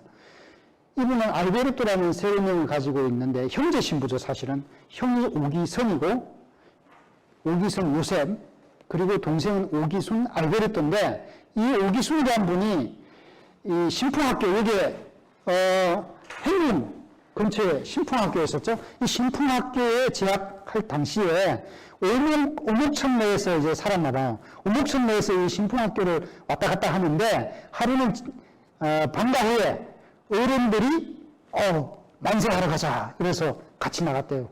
그래서 가서 목이 터지도록 만세 시위를 하다 보니까 목이 막 완전히 부어가 말을 못할 정도가 됐는데 다음날 이제 학교에 가서 수업을 봤는데 담임이란 분이 딱 보고 눈치를 챈 거죠. 야, 너 오기순 일어나서 너 이 책 읽어봐. 교과서를 읽기를 시작한 거죠. 근데 목소리가 안 나오잖아요. 막 쉬어가지고. 근데 그 선생님이 뭐라 그러냐. 잘했어. 잘 읽었어. 그걸 안 깨했다는 거죠. 이게 뭐냐. 선생님도 같이 시위를 동참했다는 거죠. 결국은 마음으로. 이런 그 분위기가 이 당시에 수원 지역의 천주교 신자들의 분위기라는 것을 저는 말해드리고 싶습니다. 그리고 이런 신자들의 이런 분위기를 이끈 분들은 바로 한국인 신부님들이셨어요. 김영건 베드로 신부님이라는 분은 뒤에 제가 여기 사진도 나오지만 왼쪽에 있는 이분인데 수염이 아주 길죠? 이분은 말을 타고 다니는 사진들이 있어요. 이 김영건 신부님은. 그 안한만 신부님은 좀 이렇게 약간 인상이 아주 지적이고 좀 당당하게 생기셨죠. 그러니까 이 두 분에 대해서 좀 이야기를 해보려고 합니다. 이 김영건 신부님은 수원 교군의 가땡이 본당에서 본당 신부를 하셨어요. 근데 이 본당 신부를 하시기 전에 서울의 용산신학교를 다닐 때 그 용산신학교 내에 만세 시위를 주도하신 분이에요. 그때부터 일본의 경찰에 찍혔어요. 그래서 이분이 이제 가뜩이 본당에 와서도 일본 경찰이 계속 김영건 신부님을 주시를 하고 있어요. 근데 이분은 여기 와서 왕민 강습회라는 것을 학교를 설립하고 이 왕민 강습회를 통해서 청소년들에게 항일의식, 민족주의 이런 의식을 주입하는데 굉장히 힘을 썼어요. 그래서 매일 일제로부터 한일 민족주의자로 낙인을 찍혀서 요주인물로 감시당하고 어디를 가면 계속해서 방해를 하고 못 가게 하고 그래서 굉장히 어려움을 겪었지만 본인은 아주 늠름하게 계속해서 이런 운동을 하셨던 분이다. 그리고 이 안한만 신부님이라는 분이 계신데 이분은 수원에서 이제 조금 떨어진 용인 쪽에 앞고지라고 있어요. 한자 보면 전대리라고 표현해요. 근데 이 앞고지 본당의 신부님이셨는데 안성 개터 마을 출신으로서 아주 잘생기셨고 지식인이고 운동가고 유머가 풍부하신 분이 있었어요. 근데 이분은 마찬가지로 김영건 신부님처럼 여기에서 이제 삼성 강습소라는 것을 강습소를 설립을 했어요. 해가지고 청년들에게 민족의식을 교육시키고 항일사상을 무장시키려고 했어요. 그런데 신자들 중에 한 사람이 이 신부님을 거짓으로 고발을 해버렸어요. 그래서 서울 개신학교에 불려가가지고 거기서 3, 4개월 동안 억류를 당했어요. 근데 그 억류를 당하면서 이분이 결심한 게 내가 일제의 그 치하에서 꼼짝을 못하는 이런 천주교 교단에 신부로 있기보다는 난 차라리 나가서 우리 민족을 위해서 뭔가 다른 일을 해야 되겠다 하고 탈출을 합니다. 해가지고 만주로 가서 독립운동을 직접 해요. 그러니까 신분 출신으로 독립운동을 하신 분이에요. 독립군 장교로 활동을 하셨어요. 그러니까 이분이 이제 외국어를 많이 하니까 통역도 하고, 그리고 독립운 한때 매번 묵주기도를 열심히 하셨다고 그래요. 그래서 이분이 떠나기 전에 유서를 남기고 떠나는데, 한국인 주교가 나오기 전까지는 프랑스인들 밑에서 한국인 신부님들이 이렇게 아무 일도 못하고 민족을 위해서 덩어리처럼 이렇게 사는 난 더 이상 보지 못한다. 그래서 한국인 주교가 나와서 한국인들이 뭔가 민족주의적인 이런 천주교를 만들 때까지는 나는 오지 않겠다. 그러고서 이제 만주에 가서 독립운동 하다가 이제 1937년에 무죄가 밝혀졌어요. 그래서 이제 무고가 됐다는 걸 알고 황해도로 와서 본당 사목을 좀 하시다가 해방 1년 전에 선종하셨어요. 천주교에서 이렇게 직접 본인이 독립운동을 하신 신자도 아니고 신부님 계셨다는 거 아마 여러분들이 처음 들을 수 있는 이야기예요. 그런데 이건 사실이에요. 이 내용을 알고 있는 분이 직접 증언하신 기록들이 나오고 있거든요. 자, 여기 자랑스러운 김영건 베드로 신부님과 안악만 누가 신부님 얼굴을 다시 한번 보고 지나가겠습니다. 예. 그리고 또 이제 프랑스 신부님들도 굉장히 여기 와서 좋은 일을 많이 하셨어요. 저기 지금 북수동 성당에 있는 현재 성당을 만들기 직전에 일제시대 때 만든 성당이 있어요. 그 성당이 일제시대 당시에는 굉장히 웅장하고 큰 성당이었는데 이 성당을 어떻게 만들었냐 하면은 이 뻘리 신부님이라는 이 분, 한국 이름으로는 심은영이라고 하는데요. 이분이 자기 어머니가 평생 동안 바느질을 하고 그 다음에 뭐 농사 짓고 해가지고 모은 재산을 몽땅 아들한테 바친 건데 아들이 그 재산을 가지고 전부 성당을 짓는 데 넣었어요. 대단하지 않습니까? 프랑스 사람이 한국인에게 이렇게 한국에 와서 이렇게 성당을 짓도록 해줬다는 건 대단하신 분인데요. 뿐만 아니라 이분은 그래서 성당을 짓고 소아학당을 세워가지고 당시에 이 뻘리 신부님을 일제가 계속해서 감시를 했어요. 감시를 하고 이 일제 경찰이 성당에 들어오는 것을 뻘리 신부님이 되게 싫어하셨어요. 그래서 한 번은 아예 혼을 내줬어요. 막 그냥 이분이 원래 해군 대위인가 그 장교 출신이에요. 그래서 조금 걸걸한 성격인가 봐요. 일본 순사를 아예 그냥 박살을 내줬대요. 그래서 일본 순사가 와서 막 신부님을 다시 경찰서로 데리고 가고 난리 나고 그런 일이 있었는데, 자, 왼쪽에 있는 이분이 바로 뻘리 신부님이세요. 이게 아주 얼굴도 보면 잘생기셨고 좀 성격이 걸걸하게 보이죠. 예. 근데 이분도 어떻게 했냐면 일본 일제 순사들의 감시를 피해가지고 한글, 조선 역사, 우리나라 말, 우리나라 역사를 몰래 천주교 신자들이 가르쳐 줬어요. 그래서 우리 민족이 이런 말과 역사를 잊지 않는 한 언젠간 독립을 쟁취할 수 있는 날이 올 것이다. 걱정하지 말고 너희들이 열심히 천주님 믿고 잘 살면 된다. 이런 이야기를 해주셨죠. 그리고 이제 여기서 좀 가까운 안성본당에 있는 주임으로서 공배리 신부님 너무나 많이 알려져 있죠. 안성포도를 만드신 분이시죠. 이 공배리 포도라고 그러죠. 이분은 이 포도뿐만 아니에요. 신자들의 만세운동에 대해서 효과적으로 조언을 해주신 분이에요. 뭐냐? 만세운동을 어떻게 하면 되느냐? 이런 이야기 하세요. 낮에는 태극기를 들고 하고 밤에는 횃불을 들고 만세를 부르라. 근데 절대 일본 사람 죽이지 마라. 왜? 그들 한 명을 죽이면 당신들 수백 명이 죽는다. 이런 손해 보는 일을 하지 마라 이거죠. 그리고 건물을 부수지 마라. 왜? 그 건물을 결국은 당신들이 다시 지어야 된다. 우리나라 건물이니까. 이런 충고를 해주세요. 그리고 이분은 또 이제 일본 경찰에 쫓긴 시대가 막 성당 안으로 들어오잖아요. 그러면은 성당 대문을 딱 닫아버려. 시대 다 들어오면은 경찰이 못 들어오도록 하고, 그리고 프랑스 국기를 딱 그려버려요. 그럼 일본 경찰이 왔다가 대외적인 문제가 될 것 같으니까, 외교 문제가 될 것 같으니까 더 이상 못 들어오는 거예요. 이런 훌륭한 수원의 신부님들 또 신자들이 있었다는 것 여러분들에게 말씀을 해드리고, 잠깐 쉬었다가 이제 본격적으로 김대건 신부님에 대해서 말씀을 드리겠습니다. 네.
예, 제2부 수원교구와 김대건 신부에 대해서 말씀을 드리겠습니다.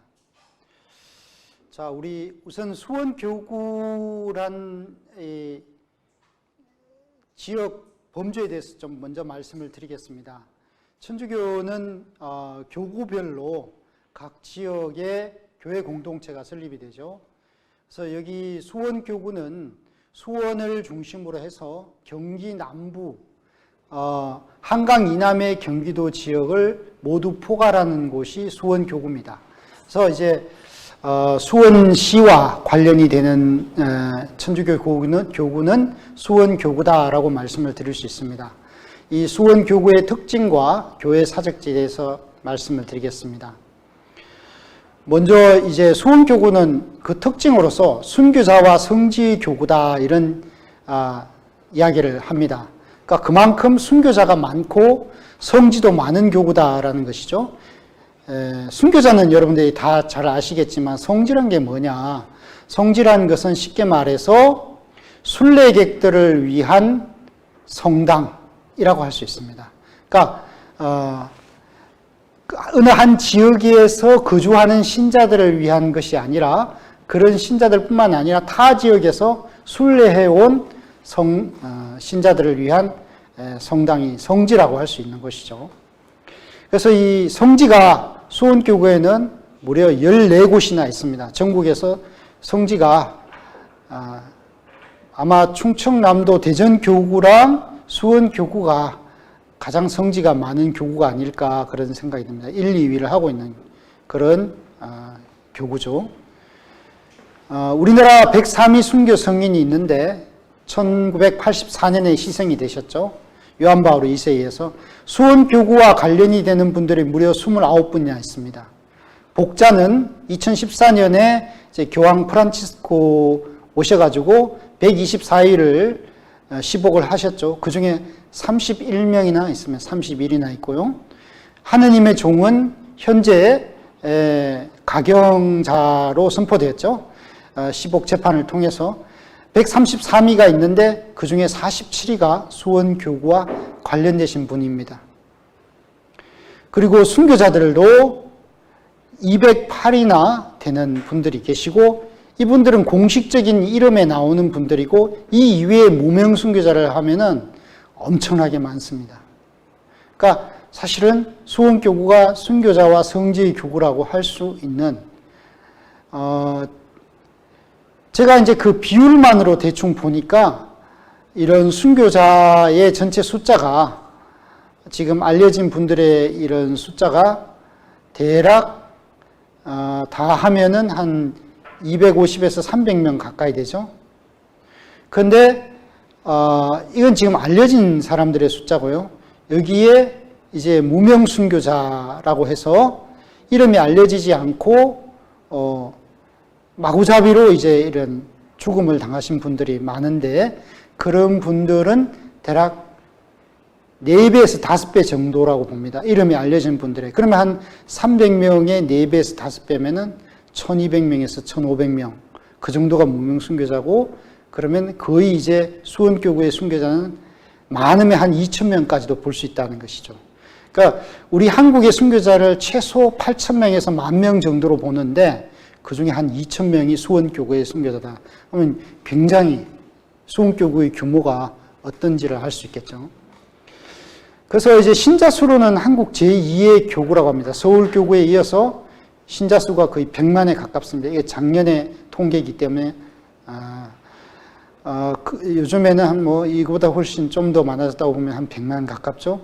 복음화율이 10.9%입니다. 그리고 한민족 복음화의 중추적인 역할을 담당하는 곳이고요. 한국 천주교의 발상지인 광주 천지남 있는 곳입니다. 그리고 초창기 전국적인 복음화의 중심지가 되었던 곳입니다. 이때 이제 복음화의 일꾼으로서 유명한 분이 권일신, 프란치스코 사베리오라고 할 수 있죠. 이게 이제 지금 천지남 성지의 모습입니다. 천지남 성지가 왜 이렇게 터만 닦아놓고 건물을 하나도 안 짓느냐고 이제 많은 분들이 의아해 하시는데 이 성지는 한꺼번에 이렇게 갑자기 지으려는 성지가 아니라 적어도 100년 또는 200년에 걸쳐서 신자들이 조금씩 정성을 모아서 형편이 될 때마다 건물을 올려서 나중에 정말 웅장한 성당을 짓겠다라고 계획하고 지금 이렇게 짓고 있는 겁니다. 네. 자, 박해 시기에 이제 그러면 수원 유수부로 이 화성으로 잡혀온 많은 신자들이 있었습니다. 공식적으로 한 80명에서 90명 그 정도 인원이 명단으로 드러나고 있습니다. 약 90명 가까이 되는 명단이 있는데 이곳은 왜 이렇게 그러면 신자들이 여기 와서 많이 처형을 당했느냐 하면은 처형당한 숫자가 한 8, 90명 된다는 거죠. 이곳이 서울 다음으로 전국에서 지위가 높은 유수가 있었다는 거죠. 유수가 있는 정이품의 아문이라는 거죠. 사실 각 지방의 전국의 감사들이 경기, 충청, 경상, 전라, 황해, 함경도 감사들이 팔도 감사들이 종이품입니다. 수원 유수보다 한 단계 아래예요. 그만큼 수원은 감사보다도 관찰사보다도 한 등급 위인 유수가 있었는데 이 유수는 광주 유수와 수원 유수가 정이품으로서 경직이라고 해서 서울에서 회의가 있으면 서울에 가서 직접 회의를 하신 분들이야. 그러니까 서울 의전회의에 참석하신 분들입니다. 그래서 이분들은 이제 임금님이 오실 때 사용하는 행궁에 거처하면서 유수가 수원, 광주, 강화, 개성 이렇게 해서 서울을 둘러싼 작은 서울, 한양을 둘러싼 작은 서울에서 4배도라고 합니다. 이 4배도 중에 하나가 수원 유수였다. 수원이었고 그 최고 책임자가 수원 유수였다는 것이죠. 그리고 이제 이 유수 밑에 정삼품의 중군이 있었습니다. 그 중군의 처소가 바로 화성 중령입니다. 그리고 정오품의 판관이 처소가 이하라고 하는데 이 판관이 사실상 유수가 하는 지방관의 역할을 모두 대행을 했습니다. 그럼 유수는 뭐냐? 유수는 아주 중요한 일만 처리하고 서울에서 회의가 있으면 회의에 참석하는 인물입니다. 그래서 이제 판관의 처소를 유수가 있는 것 다음으로 중요하다 해서 두 번째 아문 해서 이하라고 합니다. 이 문관은 사실은 무관인 중군보다도 품계가 낮지만은 당시 조선시대에는 문이 무보다 앞선 그런 상황 속에서 이하라는 명칭이 생겼던 것 같습니다. 그리고 이제 정삼품의 중군의 처소가 중령인데 이 판관과 중군과 유수가 경기 남부지방이나 충청도 내포나 또는 내륙의 신자들이 많은 신자들이 이쪽으로 잡혀와서 처벌을 당하고 이 중에서도 중요한 신자는 또 서울로 포도청으로 보내고 하는 역할을 이분들이 이제 사람들이 했다는 겁니다. 그래서 천주교 신자 체포에서 처형까지를 보면은 자 이제 그림을 보면서 제가 좀 설명을 해 드릴 텐데요. 요것이 왼쪽에 있는 요것이 이하입니다. 이하의 위에서 본 평면도인데요. 이하를 다른 말로 화천관이라고 하죠. 여기에 이제 판관이 거처합니다. 이하의 주인인 판관이 거처하고요. 그 다음에 이제 여기 바깥에서부터 왼쪽 바깥에서부터 외산문이 차로로 있습니다. 산문이라고 해서 바깥 산문이 있고요. 그러니까 산문이라는 것은 가운데 문이 있고 좌우에 또 현문이 있는데 가운데는 항상 주인만 드나드는 거죠. 여기는 판관이 드나드는 문이고 좌우의 현문은 판관의 보좌관들이 또는 다른 사람들이 드나드는 문이죠. 외산문 체제로 되어 있는 관청들이 많습니다. 그리고 이제 여기에 이제 그 현판이 뭐라고 되어 있냐면은 화성 통판 아문이라고 되어 있습니다. 편액에 이런 것이 화천관 이런 편액이 달려있죠. 화성 통판 아문관이라는 편액이 달려있는 화천관에 이 판관이 거처하면서 신자들이 여기 잡혀오면 1차적으로 충청도나 경기 남부지방에서 신자들이 잡혀오면 천주교 신자들이 잡혀오면 여기서 신문합니다. 근데 판관은 그렇게 큰 신문을 안 해요. 그냥 이제 기껏해야 보통 좋은 말로 그냥 말로만 합니다. 이게 평문이라고 합니다. 그리고 이제 너는 뭐 그렇게 중요한 인물이 아니니까 가라. 그러니까 앞으로 천주교 믿지 마라 이렇게 그냥 보내는 걸 백방이라고 합니다. 그러니까 매를 때리지 않고 그냥 보내는 그런 역할을 하거나 아니면 매를 몇 차례 때리더라도 항복을 안 하면은 그 다음에 어떻게 하냐. 이 중군이라는 화성 중령으로 보냅니다. 여기는 이제 아까도 제가 말씀드렸다시피 정삼품의 이 화성 지역에서 실질적으로 무관의 대장이라 할 수 있는 중군이 위험을 부리고 있는 곳입니다. 여기 들어가면은 이쪽에서 중령에서 이 동원에서 중군이 나와가지고 신자들을 위압을 줍니다. 근데 중군이 여기 나오기 전에 토포병방이라는 중군의 망료들이 나와가지고 먼저 신자들을 취재하고 막 치기도 하고 하는데 아주 중요한 신자들 또는 끝까지 항복을 안 하고 천주교를 믿겠다고 하는 신자들은 중군이 직접 나와서 이제 치조를 하죠. 근데 이때 이제 많은 불법이 행해집니다. 그래서 사실상 병인 박해 때는 대원군이 천주교의 씨를 말리기 위해서 선참후계령이라는 것을 발동을 시킵니다. 그러니까 이제 선참후계령이 뭐냐 하면 원래 전시 상태에서 적과 마주쳤을 때는 대장의 지시가 없어도 적군을 일단 죽여야 되죠. 죽이고 난 다음에 보고를 한단 말이야. 전시 상태에서는. 적과 마주쳤는데 마주친 적을 살려줄 수 없잖아요. 그래서 거기서 나온 게 선참후계인데 먼저 칼로 목을 베고 난 다음에 나중에 개문, 보고한다. 이런 게 이제 선참후계령인데 대원군이 천주교 신자들에 대해서는 선참후계령을 내려버렸어요. 그래서 이것이 이제 오페르토 사건 이후에 가면은 실제로 선참후계령이 실시가 됩니다. 그 이후에는 어떻게 되냐 하면은 임금님이 사실상 지방관들에게 대원군이 그 당시 고종을 대리해서 섭정을 하던 대원군이 지방관들에게 신자들의 생사를 관장할 수 있는 권한을 줘버린 거예요. 선참후계령으로. 그러니까 이제 지방관 차원에서 특히 수원 유수 차원에서 수원에 온 신자들은 자기가 결단할 수 있어요. 사형, 석방, 곤장 100대 뭐 이런 거 자기가 할 수 있는 겁니다.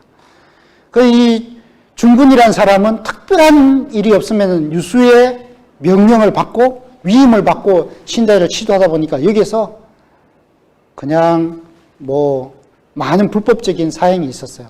그래서 나무에 매달아 죽였다라는 전설이 이 현재 중령터인 그 종로교회 개화기 때 주보에 그 내용이 나오기도 하고 또 뭐 자기질 같은 것도 하고 패다치기 하는 거죠. 냅다 치게 하는 거. 그리고 또 뭐 사람을 기둥에 두 손을 뒤로 묶고 얼굴에다가 이렇게 조선지를 한 겹씩 한 겹씩 물을 뿜어가면서 붙이는 거예요. 그럼 어떻게 됩니까? 숨을 못 쉬게 되겠죠. 그런데 이제 숨을 쉬려고 입을 벌려가지고 구멍을 뚫으면은 그 구멍으로 종이 뭉치를 팍 집어넣는. 그러니까 이게 이제 이른바 백지사라고 하는데 도모지형이라고도 하고 백지사라고 하는 이런 형태.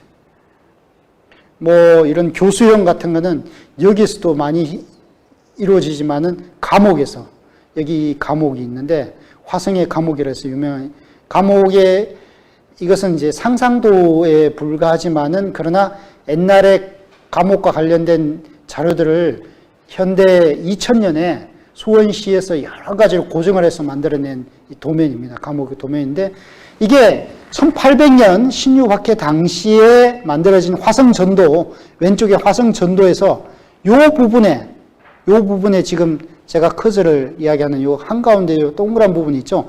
요 부분에 있던 이 감옥을 이게 확대를 시키면은 이렇게 보일 수 있다는 겁니다. 그러니까 이런 감옥 안에서 사실상 수원에서 순교한 분들의 반수 이상이, 거의 절대 반수 이상이 여기에서 돌아가셨어요. 감옥에서. 그러니까 감옥에서는 참수형을 시키지 않고 대부분 다 교수형을 시킵니다. 교수형은 올가미형이라고도 하는데 이제 감옥 내에 벽에다가 구멍을 뚫고 죄수는 안쪽에 있게 하고 포졸은 밖에서 올가미를 얽어매고 그 구멍으로 당겨버리는 거죠. 목을 감아서. 그러면 이제 그게 교수형이죠.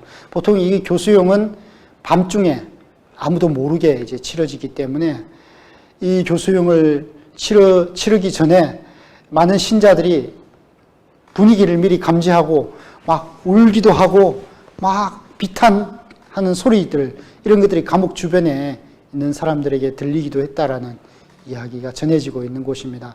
현재 어디냐 하면은 남문, 지금 제가 가리킨 이곳이 지금 팔달문 남문이거든요. 남문 옆에 보면은 안문이 하나 있어요. 남안문이라고. 안문이라는 것은 전쟁 때에 이제 그 비밀 통로죠.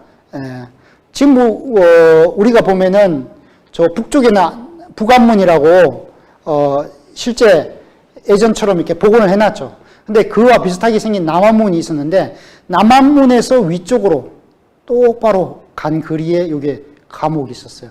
요거는 종로 내거리보다는 조금 남쪽에 위치해 있었고, 그 다음에 이 옆으로 지나가는 이 수원천보다는 조금 서쪽으로 있었던 이 감옥이, 구한말까지도 이 감옥에 대한 이야기들을 많이 보고 전해주는 사람들이 이곳 수원에 원로들이 많이 있었어요. 저는 이제 그런 분들의 이야기를 듣고 지금 제가 설명을 해드리는 겁니다. 자, 이제 이렇게 해서 이제 전체적으로 한번 수원에서 어떤 천주교 유적지가 있냐. 화성 내에는 사실은 우리가 유네스코 유적지로서 화성을 이야기를 많이 하는데, 화성 내에는 아까 제가 말씀드린 여기 중령, 그리고 여기 이하, 그리고 여기 행궁 외에도 여기에 감옥이 있었다.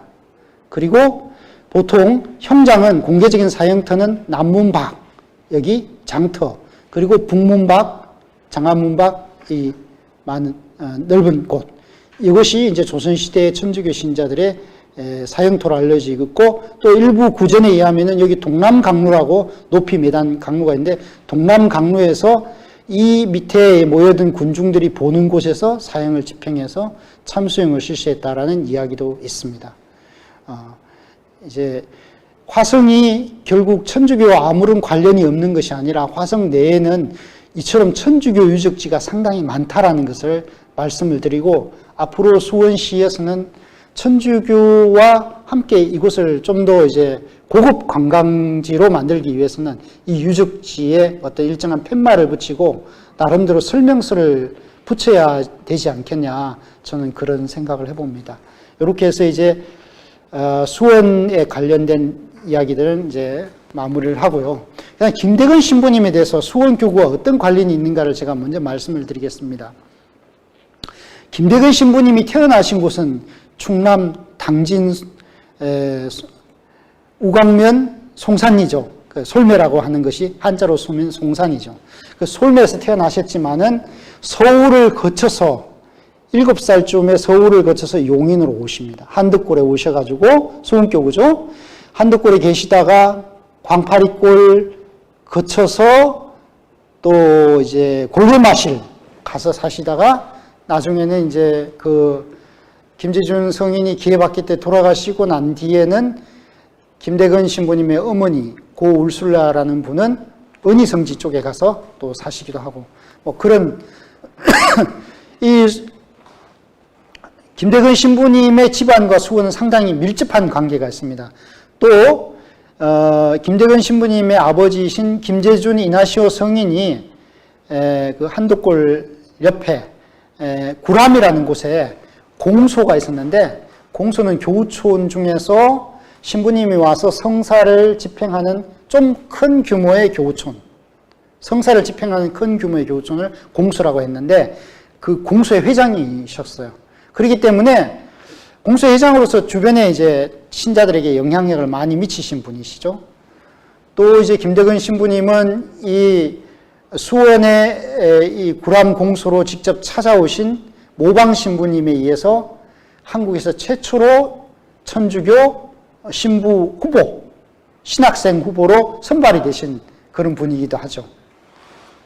그래서 그리고 또 이제 신부가 되시고 난 뒤에 한국에 들어와서 총 사목 기간이 한 6개월 정도밖에 안 되는데, 사목 활동하시는 분이, 그러니까 뭐 지방 공소를 순방한다거나 신자들에게 성사를 준다거나 하는 게 한 6개월, 7개월밖에 안 되는데, 서울을 제외하면은 유일하게 용인 지방에 오셔가지고 용인의 은희성지를 중심으로 해서 지금의 광주 지역, 그리고 저기 이천 지역, 그 일대까지 대략 반경 한 20km 내에서 밤마다 다니시면서 몇 달을 그렇게 성사 활동을 하셨던 것으로 알려지고 있습니다.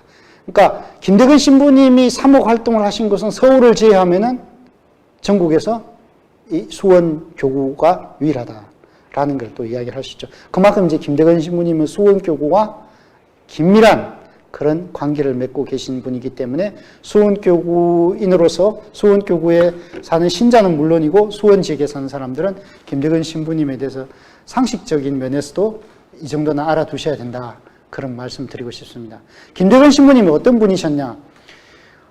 이분은 엄청 공부를 못 하셨나 봐요. 그래서 우리 공부 못하는 사람들이 늘 하는 이야기 있잖아요. 공부가 인생의 전부는 아니다. 이걸 이제 오늘날 같으면은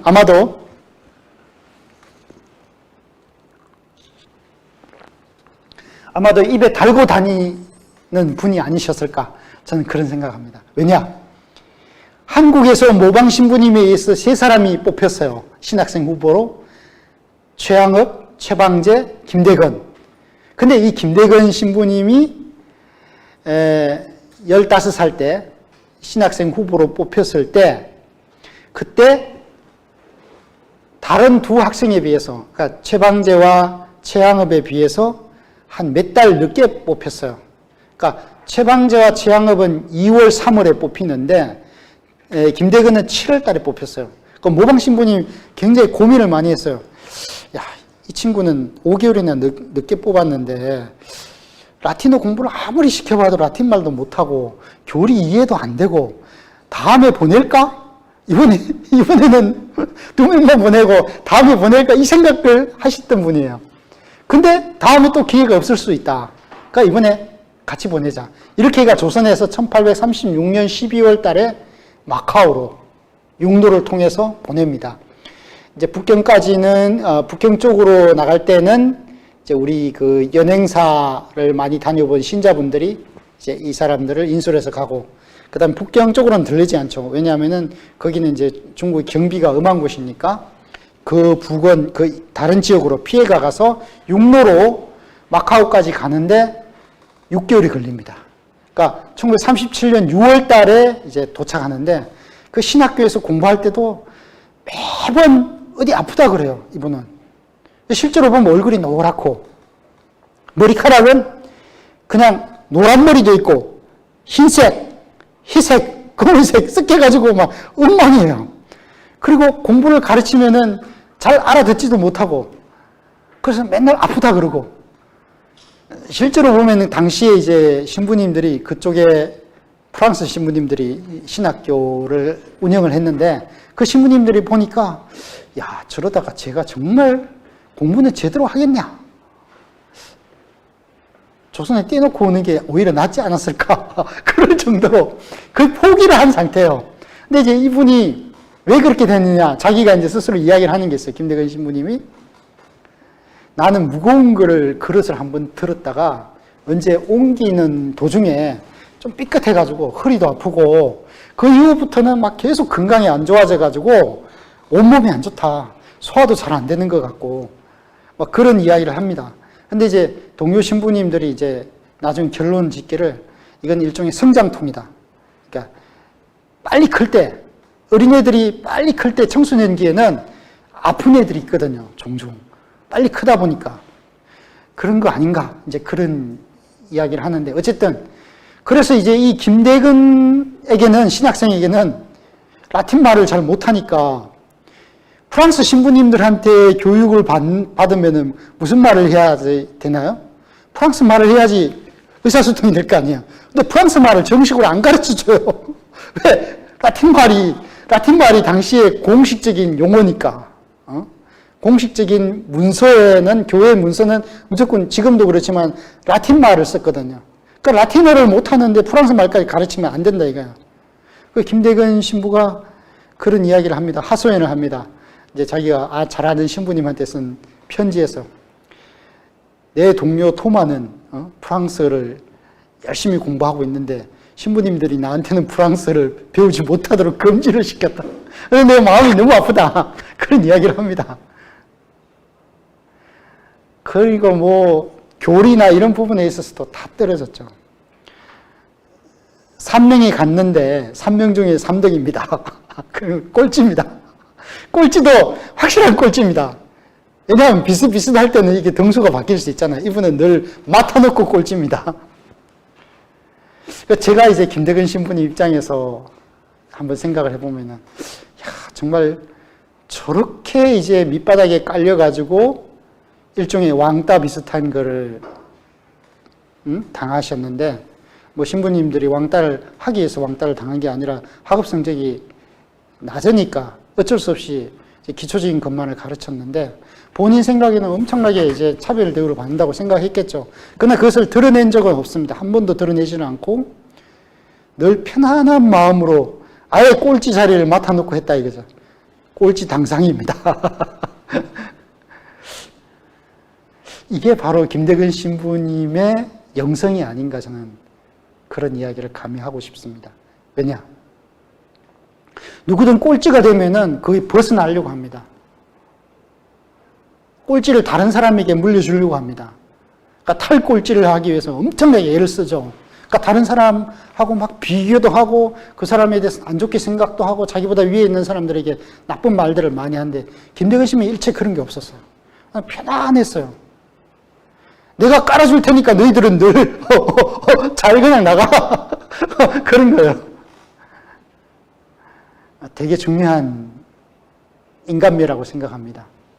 바로 이런 어떤 자신이 남보다 못하지는 않지만 남을 항상 자신보다 높게 생각하고 존중해주는 마음, 이게 김대근 신부님에게서 우리가 오늘날 배워야 될 정말 중요한 덕목이 아닌가, 그런 생각을 해봅니다.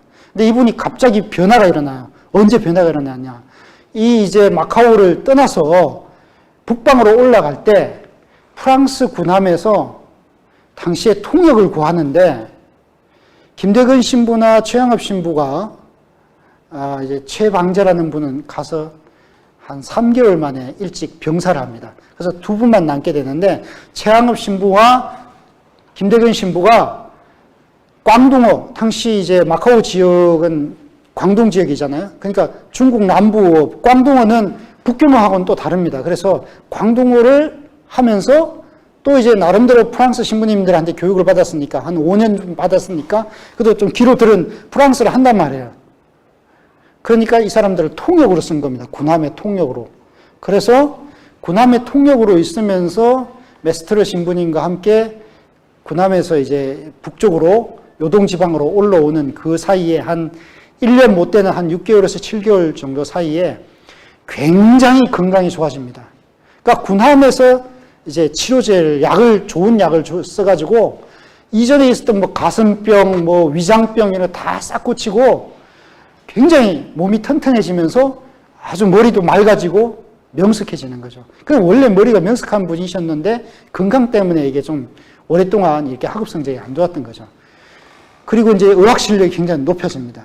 그리고 이제 굉장히 이제 그 순간부터 이분이 갑자기 사람이 달라지면서 되게 용감해져요.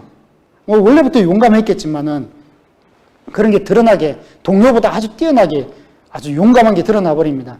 그러니까 이제 페루올 주교님이라는 분이 이 김대근과 최양업의 장상이셨죠. 상관으로서 두 사람 비교를 하는데, 조선같이 그렇게 박해가 심하고 사람이 들어가면 죽이는 그런 곳에는 누가 더 적당할까? 책상에 앉아서 꼼꼼하게 공부 열심히 하는 애가 필요하냐? 아니면 밖으로 나다니면서 엄청나게 용감하고 씩씩한 사람이 필요하냐? 당연히 후자겠죠. 그죠? 그러니까 페리올 주교님은 김대근을 먼저 택해서 최초의 사제로 임명을 합니다. 그러니까 사실은 최양업이나 김대근이 똑같이 1844년 12월 달에 사제가 되기 이전에 부제가 되는데, 같은 날에 부제가 되는데, 사제가 되는 거는 김대근 신부님이 최양업 신부님보다 4년이 앞섰어요, 무려.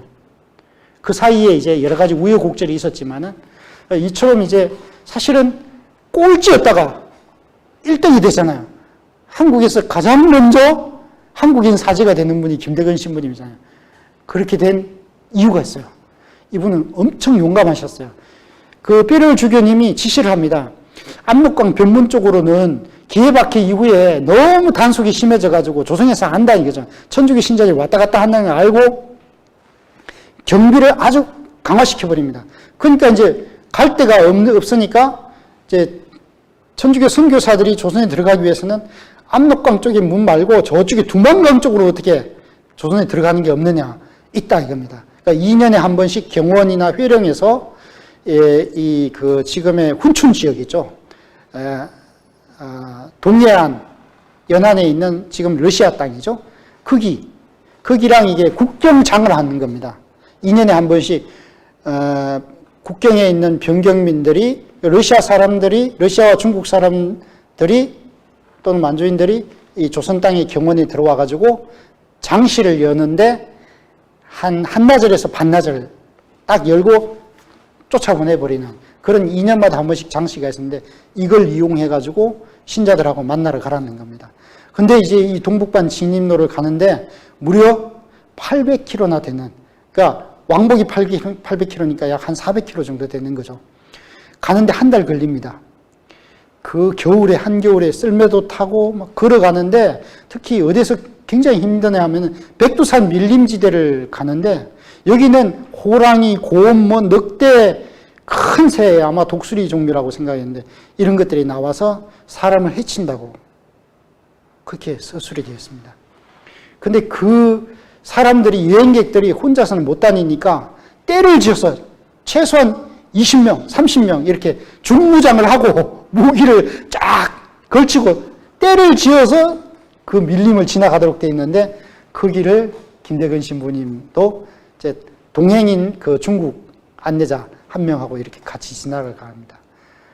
그래서 이제 이 400km라는 걸 걸어가지고 가면서 광군자들의 산골짜기 오두막에서 자고 그 완전히 그냥 그 오두막이니까 비도 다 세고 바람도 다 들어오는 추운 데서 자고 아침에 일어나면은 불 뗀다고 해가지고 코 속이 시커매져서 여기 안에 찌꺼기들이 코에 꽉 끼는 그런 곳에서 지내기도 하고 많은 어려움을 겪어요. 그 이제 이야기가 김대근 신부님의 보고서에 나옵니다. 근데 이제 그 이야기는 다 할 수는 없지만 어쨌든 굉장히 어려운 환경을 용감하게 수행을 합니다. 그 미션을 수행을 해요. 그래서 이제 뼈리올 주교가 너 내 마음에 들었다. 너랑 나랑 조선에 가자. 그래서 이분이 이제 먼저 1846년 8월 17일 날 상해 금강성당에서 사제가 됩니다. 상해 금강성당이 2000년 무렵에 중국에서 이제 이 시가지 정비를 하면서 성당을 없애버렸어요. 헐어버렸어요. 그래서 성당을 헐어버린 그 성당의 그 자재들을 우리나라에서 은희성지라는 곳에서 다 가져와서 예전에 찍었던 그 사진을 바탕으로 해가지고 그대로 만들었어요. 그래서 은희성지에 가면은 김대근 신부님이 사제 서품을 받았던 금강성당의 복원이 되어 있습니다. 자, 어디에 되어 있냐면은 요겁니다.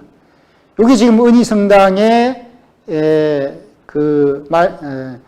새로 이제 마련된 금강성당의 복원 외부 모습이고 이게 내부 모습입니다. 지금도 여기 들어가 볼 수 있어요. 이게 이제 예전에 19세기 중반의 중국의 그 성지 모습이죠.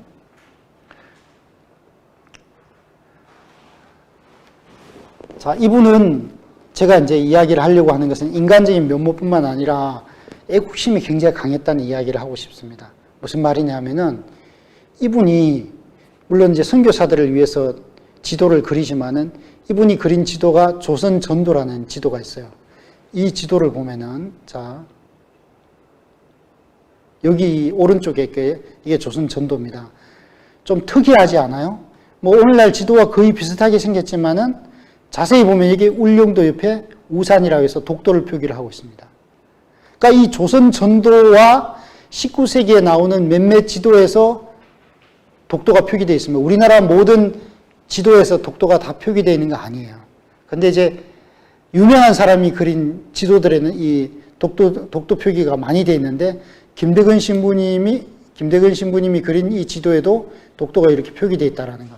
그리고 또 한 가지가 있습니다. 여기 압록강, 두만강 위쪽에 이렇게 선이 그어져 있죠. 이런 지도는 당시에 조선에 없었습니다. 근데 이분만이 독특하게 이런 지도를 그립니다. 이게 뭐냐 하면은 간도 표시입니다. 간도. 이거는 이제 학자들의 이제 해석에 의하면은 청나라 때 18세기 그 황제인 근륭제가 선교사들을, 프랑스 선교사들을 동원해서 중국 전도를 그려요. 황해 전람도라 해가지고 중국 전도를 그리는데 조선과 관련된 부분도 같이 그리거든요. 그래서 그곳에 이런 이제 봉금선이라고 해서 이렇게 레지스선 또는 봉금선이라고 하는 만주 지역에 이렇게 동그랗게 그린 선이 있는데 요 선을 그렸다고 해요. 그래 그 선을 황해 전람도에 나오는 레지스선 또는 봉금선을 본받은 것이다 라고 해석을 하지만은 제가 볼 때는 이분이 이 만주 지역을 횡단할 때 아까 제가 이야기를 했죠. 부제가 되기 직전에 2달에 걸쳐서 이 만주 지역을 횡단을 하지 않았습니까? 두만강 지역에서 신자들을 만나기 위해서. 근데 그때 이제 쓴 기록에 보면은 이분은 이런 이야기를 해요. 사실 이 만주 지역에 살았던 사람들은 한반도에 살았던 사람들과 동일한 국가에 살았던 사람들이고 어쩌면은 굉장히 가까운 민족들이다.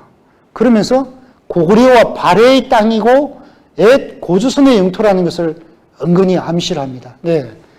무슨 말이냐? 그만큼 민족의식이 투철했다는 거죠. 조선시대의 그 어떤 사대부도 만주 지역을 이렇게 우리 영토로서 이렇게 표기를 한 사람은 없는데 김대근 신부님이 이렇게 표기를 했다는 거죠. 그러니까 이런 울릉도와 독도뿐만 아니라 이런 지도를 그린 김대근 신부님에 의해서 우리가 느낄 수 있는 건 뭐냐? 상당한 애국자라는 거죠. 우리가 느낄 수 있는 겁니다. 그리고 이분은 실제로 이런 지도를 그리게 된 이야기를 용인 지역에서 수당에 다닐 때 그때 배운 역사를 바탕으로 해서 이런 지도를 그리게 됐다. 그리고 그런 보고서를 쓰게 됐다라고 이야기를 합니다. 이분이 이제 바닷속을 2차례나 이제 나룻배를 가지고 떠돌 때 성모님의 그 성모 신심에 입각해서 많은 사람들에게 용기를 주고 자기가 어려우면서도 남들에게 희망을 주면서 그 돛과 키와 종선 다 없이 2번씩이나 바다를 건너면서 2번씩 이렇게 당했어요. 그 라파엘호라는 것은 정말 많이 부서진 배죠.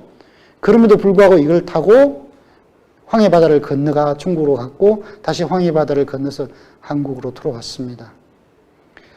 이런 신부님이셨기 때문에 포도청 감옥에 갇혔을 때 조선 대신들이 엄청난 인재다. 외국어도 잘하죠. 프랑스, 영어, 뭐 중국어, 조선말, 라틴어. 그리고 이제 영국제 세계 지도를 가지고 와가지고 이거 번역해라 이러니까 쫙 번역해가지고 그림도 잘 그리고 만들어줬거든요. 2부나. 또 지리지도 제작해주고 세계 지리지. 그러니까 조선 대신들이 외교관으로 쓰려고 생각을 했었어요. 살려주려고 했는데 하느님의 뜻은 다른 데 있었나 봐요. 그때 마침 프랑스 군함이 와서 시위를 해버렸어요. 기회받기 때 왜 프랑스 선교사 3명을 프랑스 황제의 허락도 없이 죽이느냐. 이 사람들은 범죄자도 아닌데. 그러면서 시위를 하니까 갑자기 조정의 분위기가 바뀌어가지고 김대근 사형시켜라. 이렇게 돼버린 거예요.